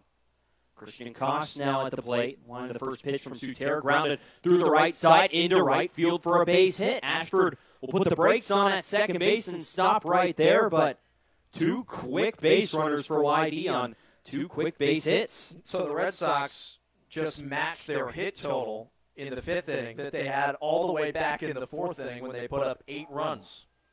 Lots of free passes coming back in that bottom half of the fourth inning, and now here steps Andrew Dashbach to the plate. A 3-hitter for YD. Defensive changes for Harwich here in the bottom half of the fifth inning. Gabe Rivera, as I mentioned, now out in right field. Moving over to center field was the old right fielder Chris Galland. One of the first pitches from Sutera, fouled straight back by Dashbach.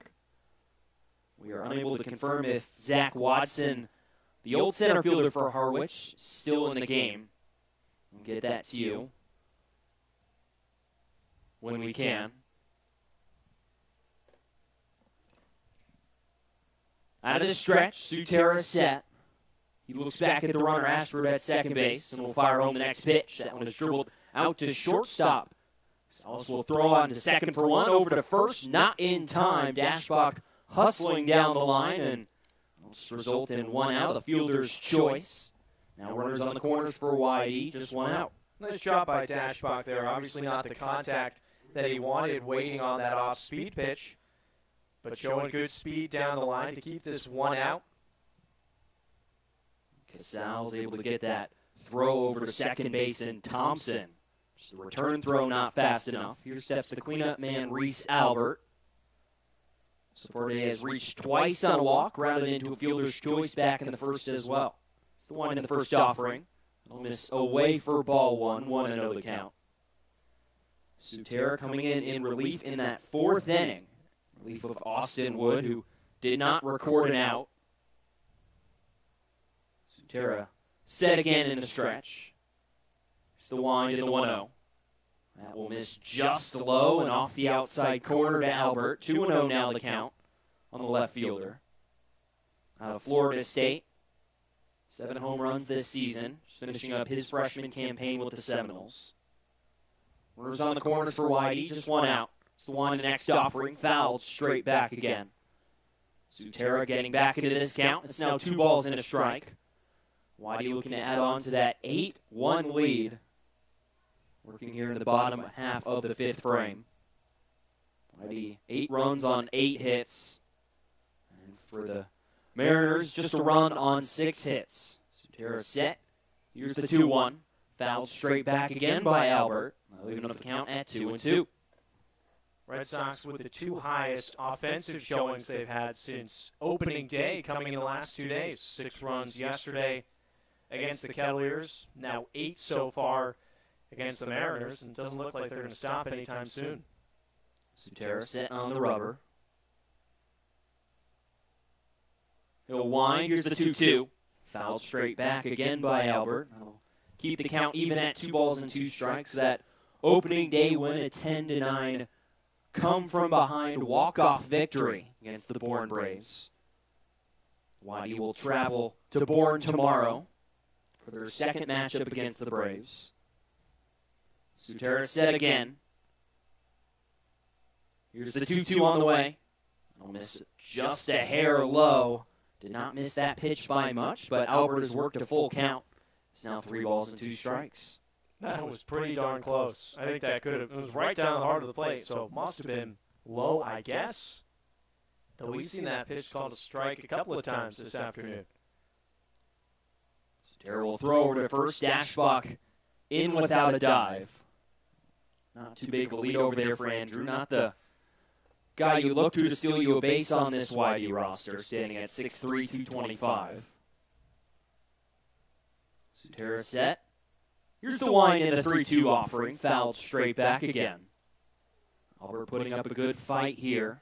Not a great day for the Harwich pitching staff. Entering the day a 2.15 ERA.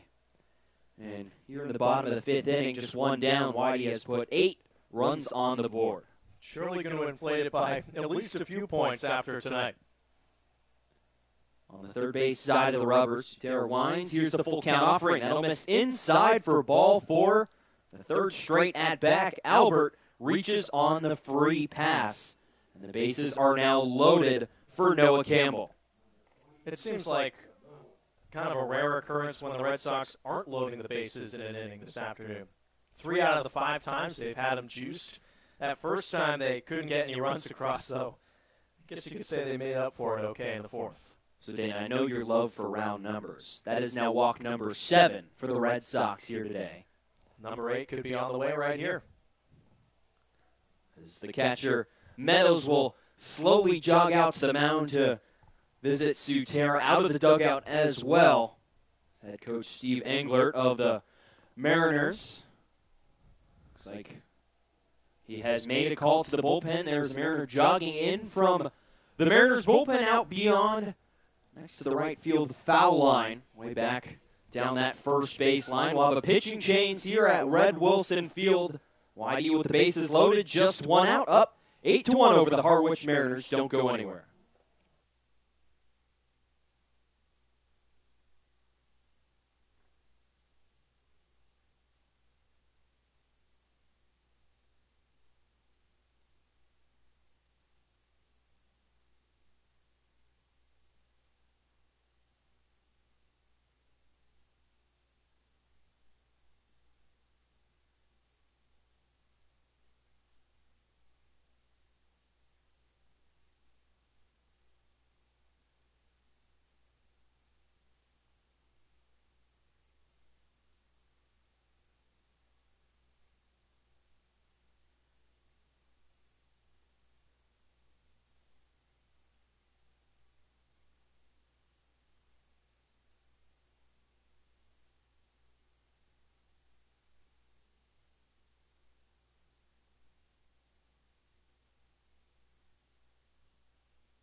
Back here in the bottom of the 5th inning, Whitey with the bases loaded, already up 8-1. A new arm on the mound for the Mariners. It is Jack Dreyer in place of Tom Sutera. Finishes up his day with an inning pitch, 2 hits, a walk and a strikeout. The runners on base for him are his responsibility. Noah Campbell striding to the plate now, but Jack Dreyer, the freshman out of Iowa.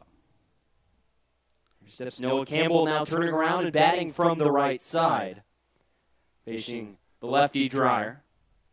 He'll wind and fire the first pitch to Campbell, swinging a foul straight back. Saw Campbell bat left-handed for his first 3 plate appearances today. Coming back in the 2nd, 3rd, and 4th inning. A single, a strikeout, and a hit by pitch. Also scored a run. Dryer's set. Here's the 0-1. He'll miss outside again. 1-1 now the count. 3rd game here for Dreyer on the summer. Does have a decision. It was a loss that came back just a couple days after opening day against Hyannis, a 5.06 ERA through 5 innings pitched. Dreyer winds. Here's the 1-1. A check swing. Campbell can't hold his swing up right there. He goes around going for a high fastball. Count now in Dreyer's favor. A ball and 2 strikes. Harwich getting their lone run all the way back in the top half of the 3rd inning. Whitey in 8th spot back in the bottom half of the 4th and threatening again here in the bottom of the 5th. Dreyer set. Here's the 1-2. Check swing dribbler towards first base. Coming home with it is Lipsius, and it is in time. A forced play at home will get Ashford.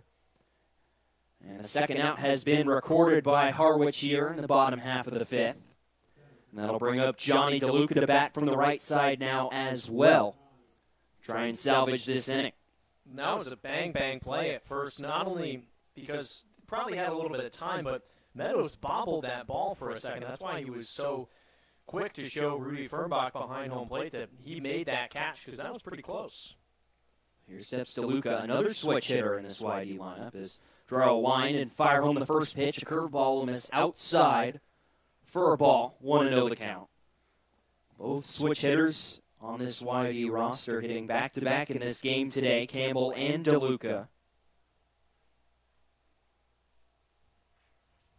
Next pitch on the way from Dreyer. That'll miss just outside. Actually, that'll catch the corner.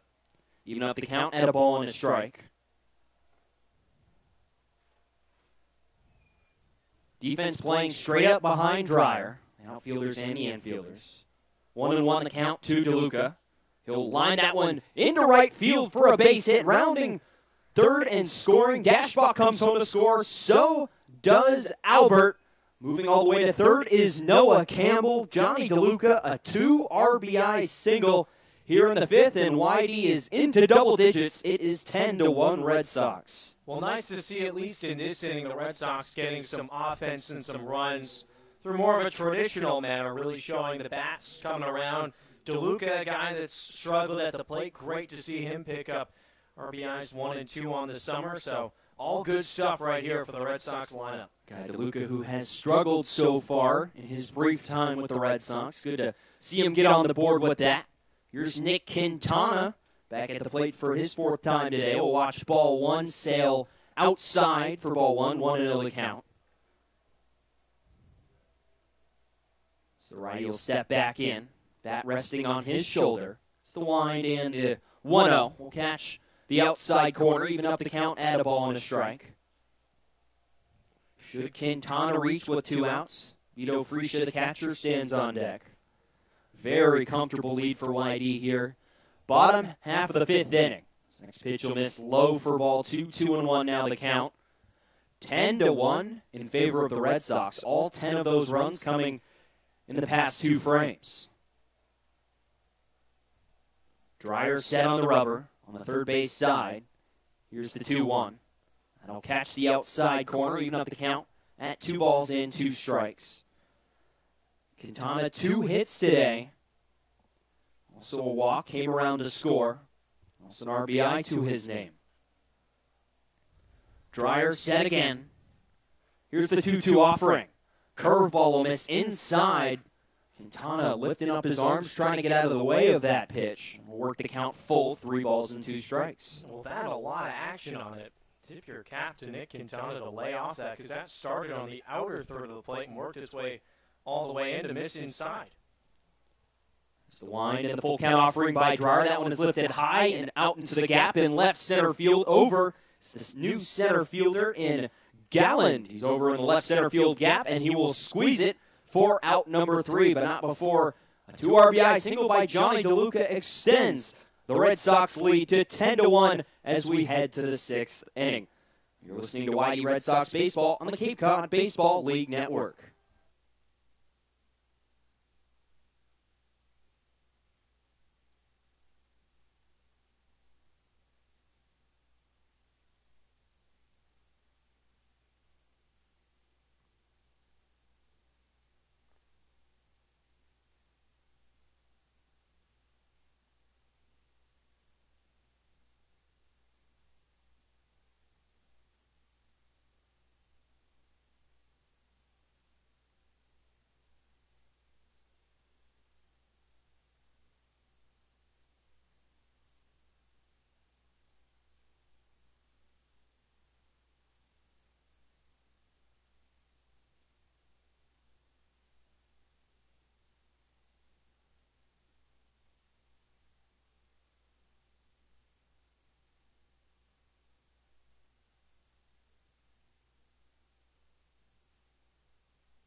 Schlegel and Schlegel Insurance Brokers is located at 34 Main Street, Route 28 in West Yarmouth, Massachusetts. From auto insurance to home insurance, they are your spot to ensure all of your insurance needs are taken care of. Stop by or visit schlegelins.com to have your policy reviewed today.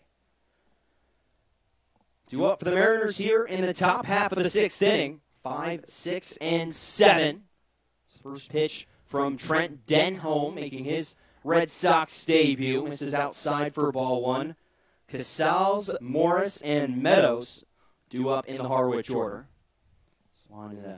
Next pitch on the way from Denholm will catch the zone right at the knees for a strike. 1-1 the count.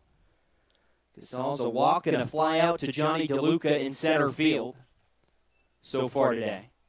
Denholm will call Freesia out, presumably to go over the signs. First time these two are working together. Denholm out of UC Irvine, 15 games this season, 4.72 ERA and 71 in a third innings. 48 strikeouts across just 25 walks. Short righty back in the windup on the rubber. He will wind, and here's the 1-1. Next pitch will miss just off the outside corner. I'll put the count in Casal's favor. It's now 2-1. Right back in the windup. It's the 2-1. That'll miss just low for ball 3, 3-1 the count. On Casals, the shortstop for Harwich. 10-1 Red Sox lead, top of the 6th inning. 3-1 count on Danny Casals, the Harwich shortstop. Next pitch on the way will miss down and away for ball 4. Leadoff man reaches for Harwich here in the 6th. And I'll tell you what, assistant coach Dan Jaffe wasn't kidding when he told us before the game to expect a little bit of a different Jensen Elliott. Get you his final line. 4 2/3, 6 hits, just the 1 lone run, 1 walk, and 4 Ks. Great stuff from the righty here in his second start in a Red Sox uniform. I can tell you from sitting in the exact same spot watching his outing a week ago, stuff looked way better than it did just 6 days ago against Falmouth. First pitch on the way to Tanner Morse, the designated hitter. Will miss inside for a ball. Actually, might have caught the inside corner for a strike. Whitey just to wind in the 0-1. That'll miss outside, even up the count at a ball and a strike. Runner now leading off of first, and Casals. Morris did not play yesterday in Harwich's 4-1 win over Falmouth. Then home winds, here's the 1-1. That'll miss outside for a ball. 2-1 now the count. Mariners, after falling to YD a week ago by a score of 4-1, reeled off 5 of their next 6 games. And here atop the Eastern Division, YD putting up a 10 spot on them today, trying to extend their winning streak to 3. That next pitch is blooped out into shallow left center field. Over Costa dive. He makes the catch. Christian Koss going about 50 feet back into shallow left field. Lays all the way out, going back to his right, and makes the catch. Holy smokes. I love this kid. I love this kid. He does it all. He's got it with the bat. He's got insane defense. He's already made a couple of great plays just to keep some balls in the infield. Character guy, exactly the kind of person you want on your team. Scott Pickler's got a real good one for the second summer in Christian Koss. It's the wind in the next pitch to Mason Meadows. The catcher will miss in. That'll catch the inside corner for strike 1, 0-1 the count. That was a lot of ground Koss had to cover out there in the hole. You do not see many shortstops making that play. So one in the next pitch from Denholm. Curveball bounce up there. There goes the runner from first. Casals, the throw down to second. Nowhere close to the bag. The throw from Freesia will pull second baseman way off the bag for the Red Sox. Waddell did a nice job to just keep that from floating out into the outfield. Could have been a lot of trouble. Freesia's toss goes all the way out there. Denholm set in the stretch. Here's the 1-1. That'll catch the outside corner again. Move Denholm ahead in the count. A ball and 2 strikes.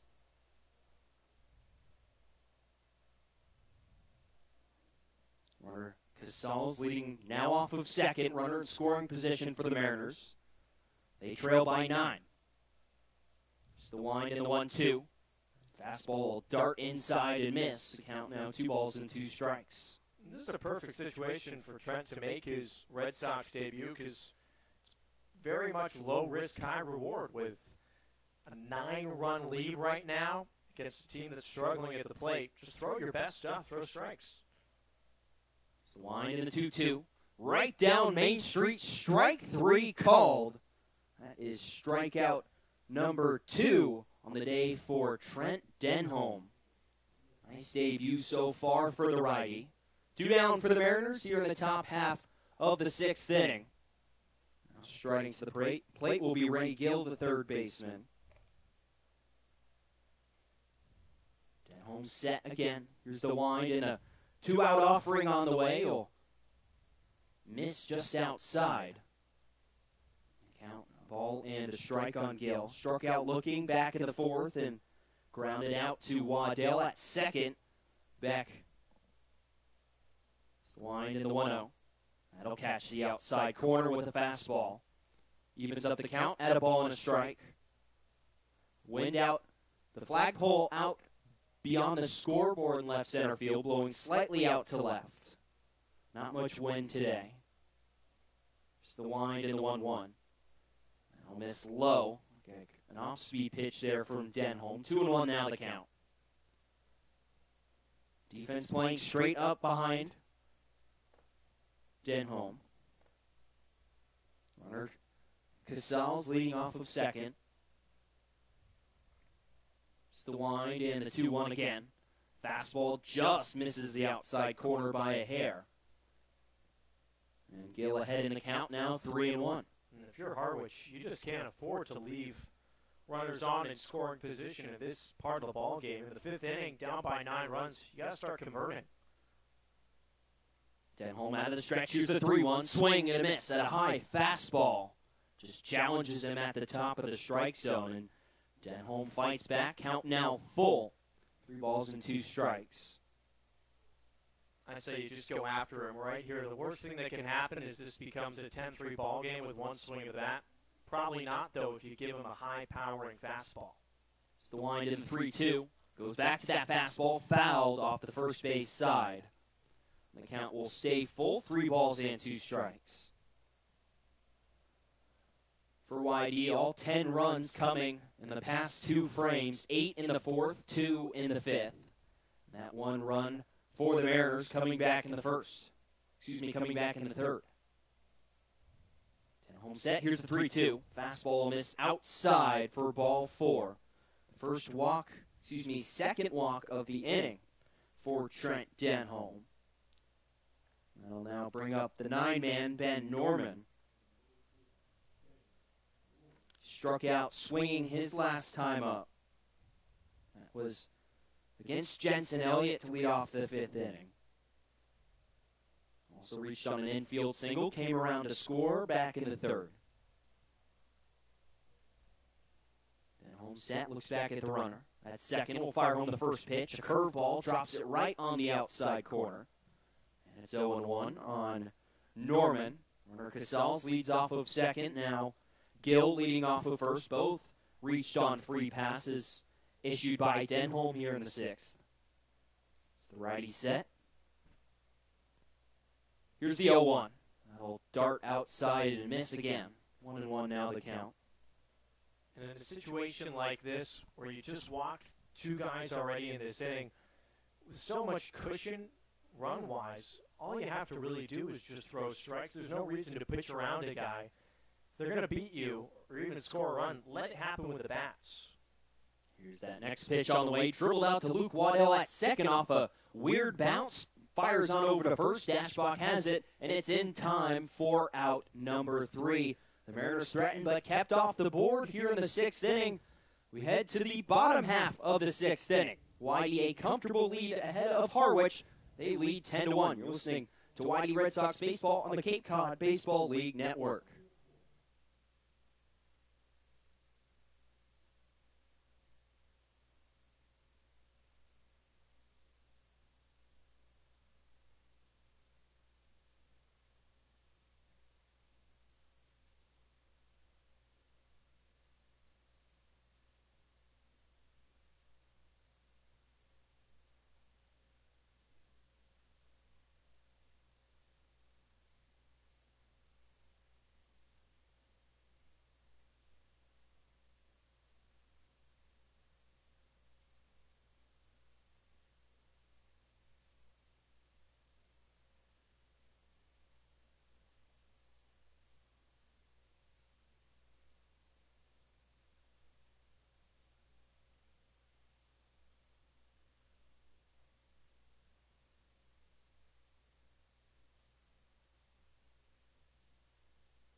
Bottom half of the sixth inning, a comfortable 10-1 lead for the Windy Red Sox. They lead over the Harwich Mariners. Vito Freesia, the 8-hole hitter for YD, will step to the plate for the fourth time today. Walked, struck out looking, and popped out to the third baseman as that first pitch lined out into left field, and that's a base hit for Vito Freesia. Not seeing a whole lot of playing time over the past week. Gets the start today and cashes in with his first hit of the afternoon and his second time reaching base. Now 8 of 9 Red Sox that have come to the plate have hit a base hit. It's just Reese Albert who's been left out of the hit parade. Great to see Freesia join in on the fun. That guy, Reese Albert, he's walked 3 times today. First pitch on the way to Luke Waddell is over on the outside corner for a strike. Jack Dyer still out on the mound for the Mariners. Came in relief in the past frame back at the bottom half of the fifth as Waddell will send that past the third baseman. The diving Gill can't get it, and that'll stay on the infield, and everyone will be safe. Shortstop Casals could not get over in the hole to back up his third baseman as that ball just gets under his glove. Waddell reaches over at first and back-to-back singles here in the sixth. Just Red Sox making good contact here and taking advantage of some good hops, but great things are going to happen when you're seeing the ball well, making contact swings, and chance to put up more runs here in the sixth. We'll turn the lineup back over. Zach Ashford, for the 5th time today, will step to the plate. First pitch will catch the outside corner for a strike. YD 10 runs on 11 base hits. They lead by 9 over the Harwich Mariners. Dyer set. Here's the 0-1. Fouled straight back. The count now, no balls and 2 strikes. Scoreboard out here at Red Wilson still has the ball on the scoreboard. Oh, you're right all the way, TJ. You're on top of it. Ashford bats, no one out. Bottom half of the 6th inning. A chance for more runs for YD. Already up 10-1. All that damage coming back in the 4th and 5th inning.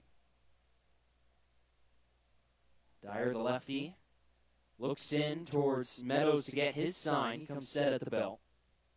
It's the wind in. The 0-2 pitch. That one is hit down the third base line, but it will hook foul down towards the YD bullpen. Looks like that might be Nathan Wiles out there in the bullpen. Makes the nice grab off that foul ball. Good swing there from Ashford on 0-2. Protective, fights it off, and live another day. We see Ashford go to left field quite often. Loves hitting the ball the other way. Here's the 0-2 pitch on the way. Curveball will miss. High and outside for a ball. 1-2 now the count. YD starting this season just 2-4-1. On the verge of winning 3 straight. Should the score hold up today? Here's the next pitch on the way. That one is lifted down the third base line. Again, that one will hook foul and out of play towards the YD dugout.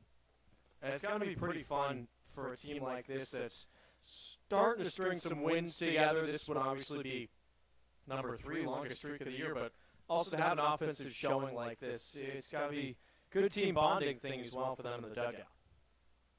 Here's the 1-2 from Dyer. That will go up and inside and nail Ashford. It looks like that might have caught him on the wrist, but he will jog down to first base without much complaint about the pain. He'll reach for the 3rd time today. 2nd time safely. Reached on a fielder's choice back in the 4th. That'll bring up Christian Koss.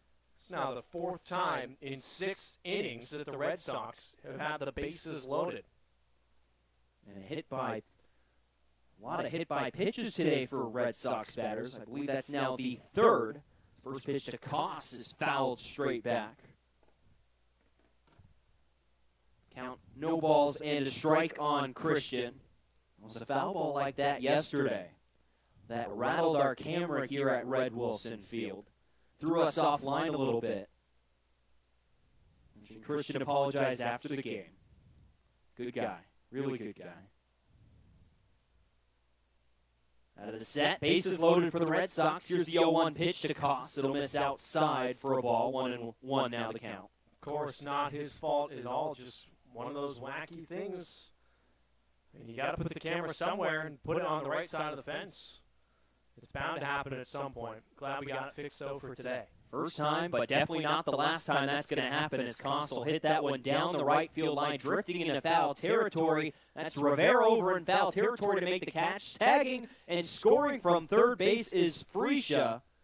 Good alertness on that foul ball right there from the YD backstop. He tags up and scores from third, and that's run number 11 on the board for the Red Sox. They lead now by 10. Big boy showing some speed down the third base line because Rivera had momentum coming in to make that throw, the slide to finish off the play. Red Sox having a lot of fun here now. Runs in 3 straight innings and doesn't seem like it's going to be stopping.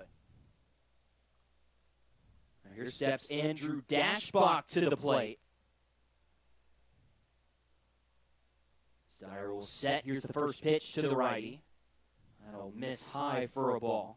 We saw Dashbach go yard yesterday. His first home run as a Red Sox after cracking 17 this past spring is at Stanford. Had a single back in the first inning. Reached on a hit by pitch back in the fourth. That next pitch will miss for a ball.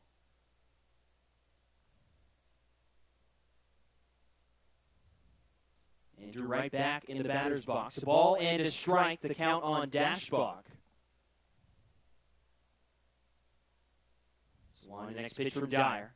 One is fouled up right behind us over the press box located right behind home plate. The count now a ball and 2 strikes. Andrew getting into one right here. That would make a real ugly dent on that scoreboard in the score column for the Red Sox. Already 11 up on the board just here in the bottom of the 6th. Dyer lefty set. Here's the 1-2. It's fouled off. Got a hold of an off-speed pitch. Fouled down the third base line. The count will remain a ball and 2 strikes.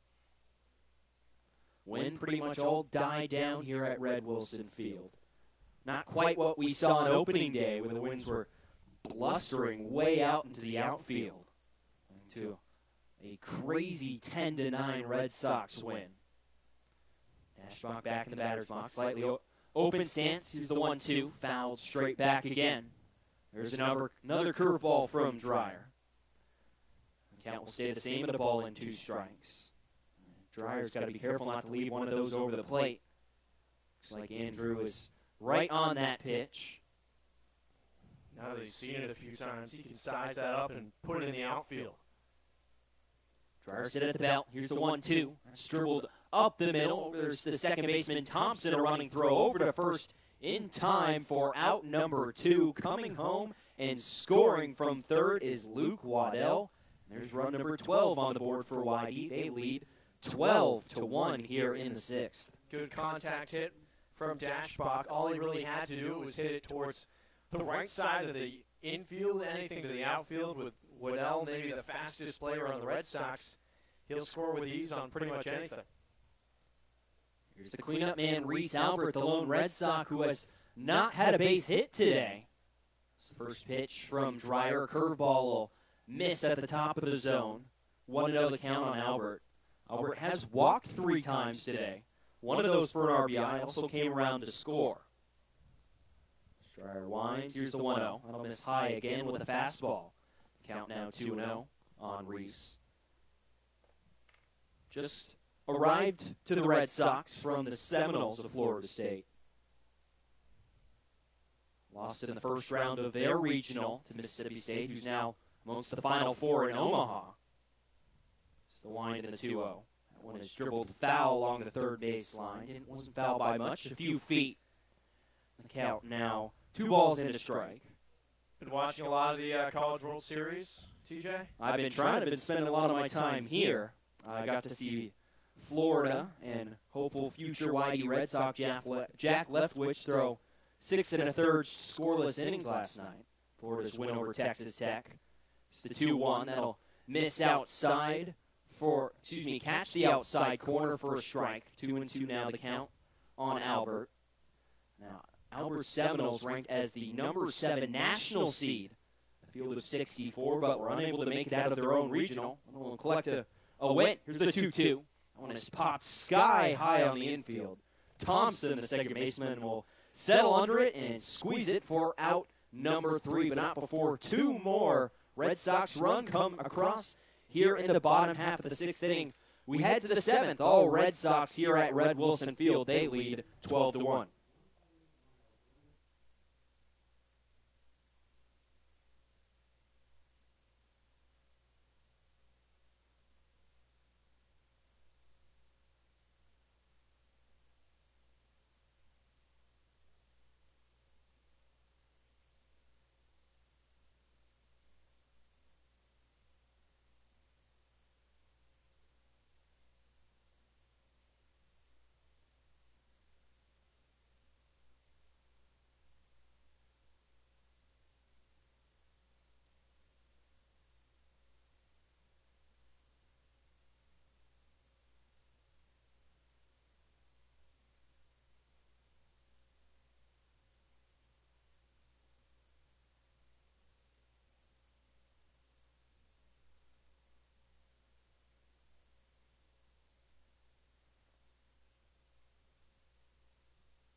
New pitcher on the bump for the Red Sox. It's going to be Ty Madrigal.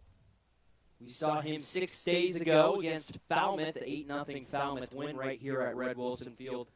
Through 3 innings, allowed 3 runs, 2 of them earned on 5 hits. Recorded a walk and no strikeouts. And here, this time with the lead, a comfortable 11-run lead in favor of the Red Sox, 12-1. Lefty a wind and fire home the first pitch to the leadoff man for the Mariners, Cam Thompson, low and away for ball 1. He singled his last time up in the 5th. Also a sacrifice bunt in the 3rd and a fly out to center in the 1st. Swan the next pitch on the way. Swing and fouled straight back. Looked like that caught a piece of Freesia behind the plate. Moving up the count at a ball and a strike. This is just a much better situation for Madrigal to come in and show what he can do. That Falmouth game, a lot of it was already decided with the Red Sox behind by a lot. Now he can showcase his best stuff. There's the next pitch on the way to Thompson, almost down and away for ball 2, 2-1 the count. One of the uglier losses on the season for YD. Falmouth just beating them in every facet of the game.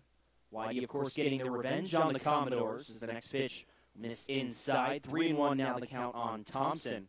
2 days ago in Falmouth, a 1-0 Red Sox win. Lefty Thompson will dig back into the batter's box. Ty winds, and here's the 3-1. That'll miss just outside for ball 4. The leadoff man will reach for the Mariners here in the top half of this 7th inning. Thompson draws that leadoff walk. And in the same thing that Trent Denholm was dealing with Madrigal, really no reason not to just throw strikes. They hit singles, they'll hit singles, trust your infielders to make some plays. I mean, you've got enough run cushion to afford a hit here or there. Definitely don't want to be walking guys. Here's Gallen, the now center fielder for the Mariners. Swings right through the first pitch from Madrigal for a strike. Ty Madrigal, of course, the twin brother of Oregon State star second baseman Nick Madrigal. Number 4 overall pick of the White Sox just a couple weeks ago. Next pitch for Madrigal will catch the bottom of the strike zone. The count now 2 balls and 2 strikes. And correct me if I'm wrong, TJ, but Oregon State still alive, correct? Yes, I believe they're still in the Final Four. They face, I believe, Mississippi State. They are, at least they were, right during this game. Swan the next pitch on the way. Swing and a miss. A weak wave at that one by Chris Gallen for strike 3. Madrigal must have heard what you said, Dana, going right after Gallen there with his fastball and just couldn't catch up to it. Well, I can't take credit for a pitch like that. That was impressive. A little cut action at the end, especially on an 0-2 count. You love to see that, him just going right after Gallen. We have a new hitter up at the plate, Gabe Rivera, in the place of Zach Watson, center fielder for the Mariners today. Righty will step in, watch ball one outside. That would move Gallen over to center, and Rivera takes Gallen's spot in right. Next pitch on the way, that one's looped out to deep right field. Back, though, is Ashford. He has a beat on it, and he'll make the catch for a quick out number 2. I'll bring up the cleanup man, Andre Lipsius, the first baseman. Actually, looks like we're going to have a pitch hitter. It'll be Will Matheson, two-way player from Stanford. Lipsius ends his day 1 for 3 with a strikeout and a single. The tall, lanky right-hander will step into the batter's box. Out of Stanford University, lefty Madrigal will wind and fire home the first pitch, fouled straight back by Matheson. Should mention, TJ, with 2 outs here in the bottom of the 7th, the top of the 7th, there's a possibility this could be the last out we see with darkness starting to fall in a game that's all but over. So on the next pitch from Madrigal. I'll miss away for a ball, 1-1 the count. No lights here at Red Wilson Field. Sun setting quickly as we are at 7:30 Eastern time. It's the line in the 1-1. That one is dribbled out to second base. Noah Campbell, the second baseman, will throw on over to Dashbach at first in time for out number 3. We're going to take a quick break, and we'll see if the action resumes here in the bottom half of the 7th inning. You're listening to Hawaii Red Sox Baseball on the Cape Cod Baseball League Network.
(12-1) Red Sox, bottom half of the 7th inning.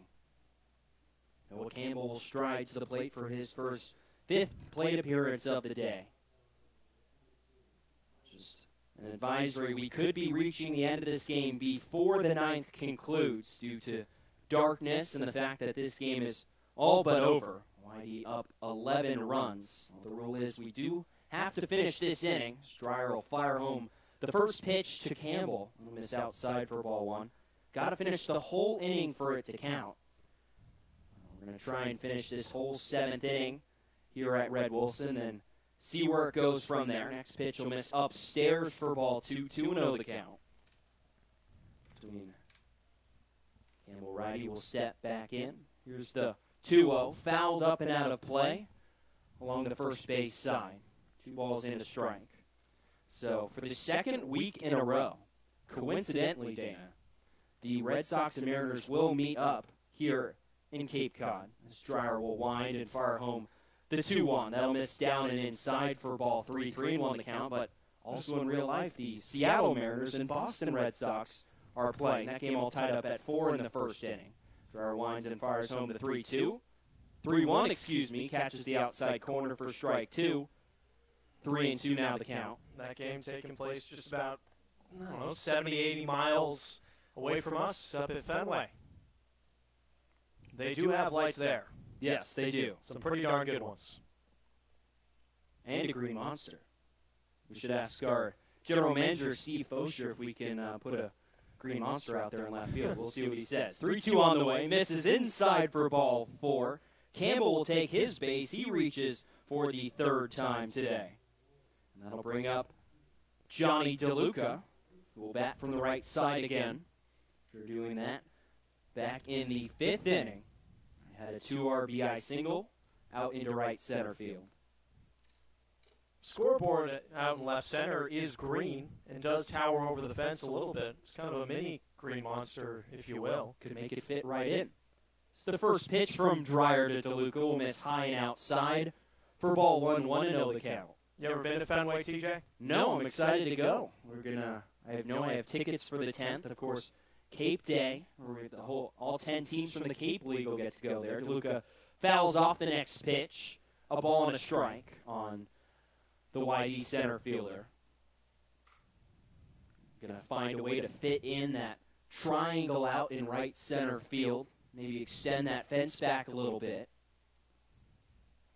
And also the pesky pull down the right field line. We'll see if we could bring in our right field line. This next pitch is over on the inside corner for strike 2. I've signed the pesky pole, TJ, a couple times. They replaced it a few years ago just because it got too occupied. So maybe I'll go take a Sharpie down the right field line after the game. Line in the 1-2. That one is blooped out into medium depth right field. Over is the right fielder Rivera. Settles under it and will squeeze it for out number 1 here in the 7th. And we have a pitch hitter here for Nick Quintana. It'll be his teammate, fellow Wildcat, Matthew Dyer. No reason to not get everyone at bat here in a ball game like this.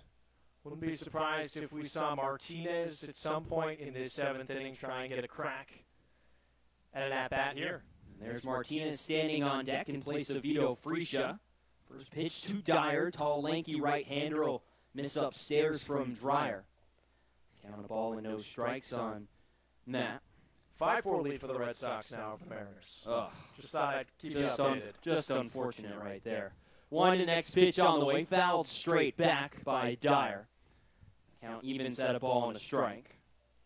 And I'm surprised we kept it so cordial in the booth today. Me being from Boston, you being from Seattle, doing battle tonight, having to work together. I'm surprised we made it this long. One to next pitch from Dreyer to Dyer. Fouled straight back. I guess there's still some ball game left, though. Yeah, playing 8 innings left. Not the best outing of Wade LeBlanc's career. After shutting out the Red Sox through 7 2/3 last week. 1-2 the count on Dyer. Working here in the 7th. Here's that 1-2 pitch. A foul straight back again by Dyer. Count will be a ball and 2 strikes. Native of Phoenix, Arizona, Mountain Ridge High School. Teammates with Ray's first-round pick for a couple years, Matthew Libator at Mountain Ridge High School. Here's the wind in the 1-2. That'll miss down low and inside for ball 2. 2 balls and 2 strikes to count. Good news for Red Sox fans. Braves have a 5-0 lead over the Anglers, so if that score holds and this one does, which I have a feeling it might, Red Sox would be in a 3-way tie with Chatham and Harwich for first place. It's the wind in the 2-2. That'll miss outside. Count will run full. 3 balls and 2 strikes on Dyer.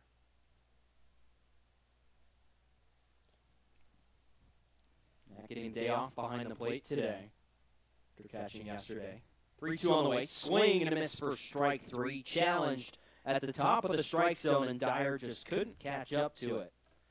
That'll bring up Andrew Martinez. Dana said might see an at-bat here late in this game with this ball game very much out of hand. Out of UC Santa Barbara. Right-handed infielder will step into the batter's box. Lefty Dreyer winds and fires home the first pitch. A swing and a miss by Martinez. The count will be no balls and a strike.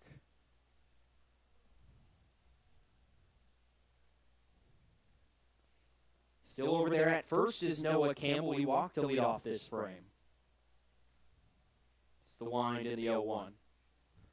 The curveball will just miss inside. Dreyer broke off a breaking ball right there. Just could not get the call from home plate umpire Rudy Fernbach. Quickly back on the rubber. Here's the 1-1. Fastball will miss high and outside for ball 2. 2-1 the count on Martinez. That Braves team that we're going to see tomorrow is a whole lot different than the one we saw, obviously, on opening day. Got a lot more of their permanent players. They're turning into a force. Throw on over to first. Campbell gets back in time. Of course, that opening day win for YD. Victory over the Braves, 10-9. YD a lot more their permanent players here as well. Expecting a few more in the coming week. It's the 2-1. That'll miss outside with a fastball. Count now in Martinez's favor. 3 balls in, 1 strike. Expecting a few players from Texas to come over the next few days, sometime early to mid next week. And then Florida, whenever they get bounced, is the wind in a 3-1. That'll miss high for ball 4. Martinez will take his base, the second walk of the inning for Dreyer. That'll bring up Luke Waddell for the 5th time today. Just a lot of walks surrendered by this Harwich pitching staff. That the 10th of the ball game, and they're coming pretty much in every frame. So the lefty Waddell will step into the batter's box to face Dreyer. First pitch on the way from Dreyer, dribbled out towards second base off the glove of Thompson. He can't recover. The throw to first not in time. Waddell beats it out. They're going to rule that an error in the field. A play that Thompson should have off the end of his glove. Just couldn't field it. And again, the Red Sox have the bases loaded. Top of the order, due up. They get the 5th out of 7 times. Just the first and the third innings, the only frames where the Red Sox didn't have one at every station. So Zach Ashford, the right fielder today for YD, will step in for the 6th time in 7 frames. For today, a hit by pitch, a single, a fielder's choice, a fly out, and a ground out. First pitch fouled along the third base line and out of play. Jimmy Govern also on deck for the Red Sox. Scott Pickler tries to get everyone an opportunity to get in on this fun. Dreyer set on the rubber on the third base side. Here's the 0-1. Swing and a miss by Ashford at a high fastball. And the count now, no balls and 2 strikes. This is a Harwich team that came into the day leading the league in ERA at 2.15. I say the YD offense put a good hurting on that today. It's the wind and the 0-2. This is way outside with an off-speed pitch. A ball. 1 ball and 2 strikes to Ashford. And I have a feeling, TJ, that this last third out is probably going to do it. Dust starting to creep across here at DY Regional High School, and a 11-run ball game, not a lot to play for. Ashford will ground that one out to shortstop. Casals will throw it over to first just in time to get Ashford hustling down the line for out number 3. Red Sox now, that is still 12 runs on 12 hits. For Harwich, a run on just 6 hits. We're going to see if Scott Pickler decides to play another inning or keep it out here. The umpires are over, talking to manager for the Harwich Mariners, Steve Englert, if they want to continue playing this ball game. Though it is up to the umpires at the end of the day. They, of course, will bring in Scott Pickler and Steve Englert to make a decision together. And now Rudy Fernbach going over to talk with Pick. I would have to think that Mr. Pickler wouldn't mind if this game ended right here where it is. And I would have to think the same for manager Englert as well for the Mariners. I mean, it's a 12-1 ball game. We've played 7 innings. Both these two teams are going to be playing again tomorrow and then doubleheaders on Sunday. But it seems like at the moment, I mean, with the Red Sox warming up, we might keep playing on into the night. Madrigal back out on the rubber for the Red Sox, throwing up his warm-up toshes. Now behind home plate, looks like that's Adam Kerner taking over the catching duties for YD. Kerner not wearing his usual number 2. Looks like Waddell now over at shortstop for the Red Sox. Martinez over at third base. And despite the 11-run lead for YD, we play on. So the umpires still talking. Warmers had concluded. TJ, hold the phone. A late walk from Englert in the dugout. His first. Oh, my. Fernbach walking over to Pickler now. They're playing telephone between the two managers. Just going to see what the result of this conversation is. Some hand gestures. Puts the mask on. It looks like we'll play on. Wow. So even though YD up 11 runs by a score of 12-1 here in the top of the 8th, we play on here at Red Wilson. Madrigal still on the mound. First pitch on the way. He'll miss inside to the 5-man for the Harwich Mariners, Danny Casals. He has walked twice today and flown out to center field. The next pitch is off the glove of Waddell. He will boot it into center field. A hard ground ball to the YD shortstop and just kicks it out into the outfield. And the leadoff man on for Harwich here in the 8th inning. It's a tough play for Waddell. First opportunity at short to show what he can do, and just took a funky hop. He's also moving from right to left, and good speed also from Casal, so a little bit extra added pressure for the shortstop.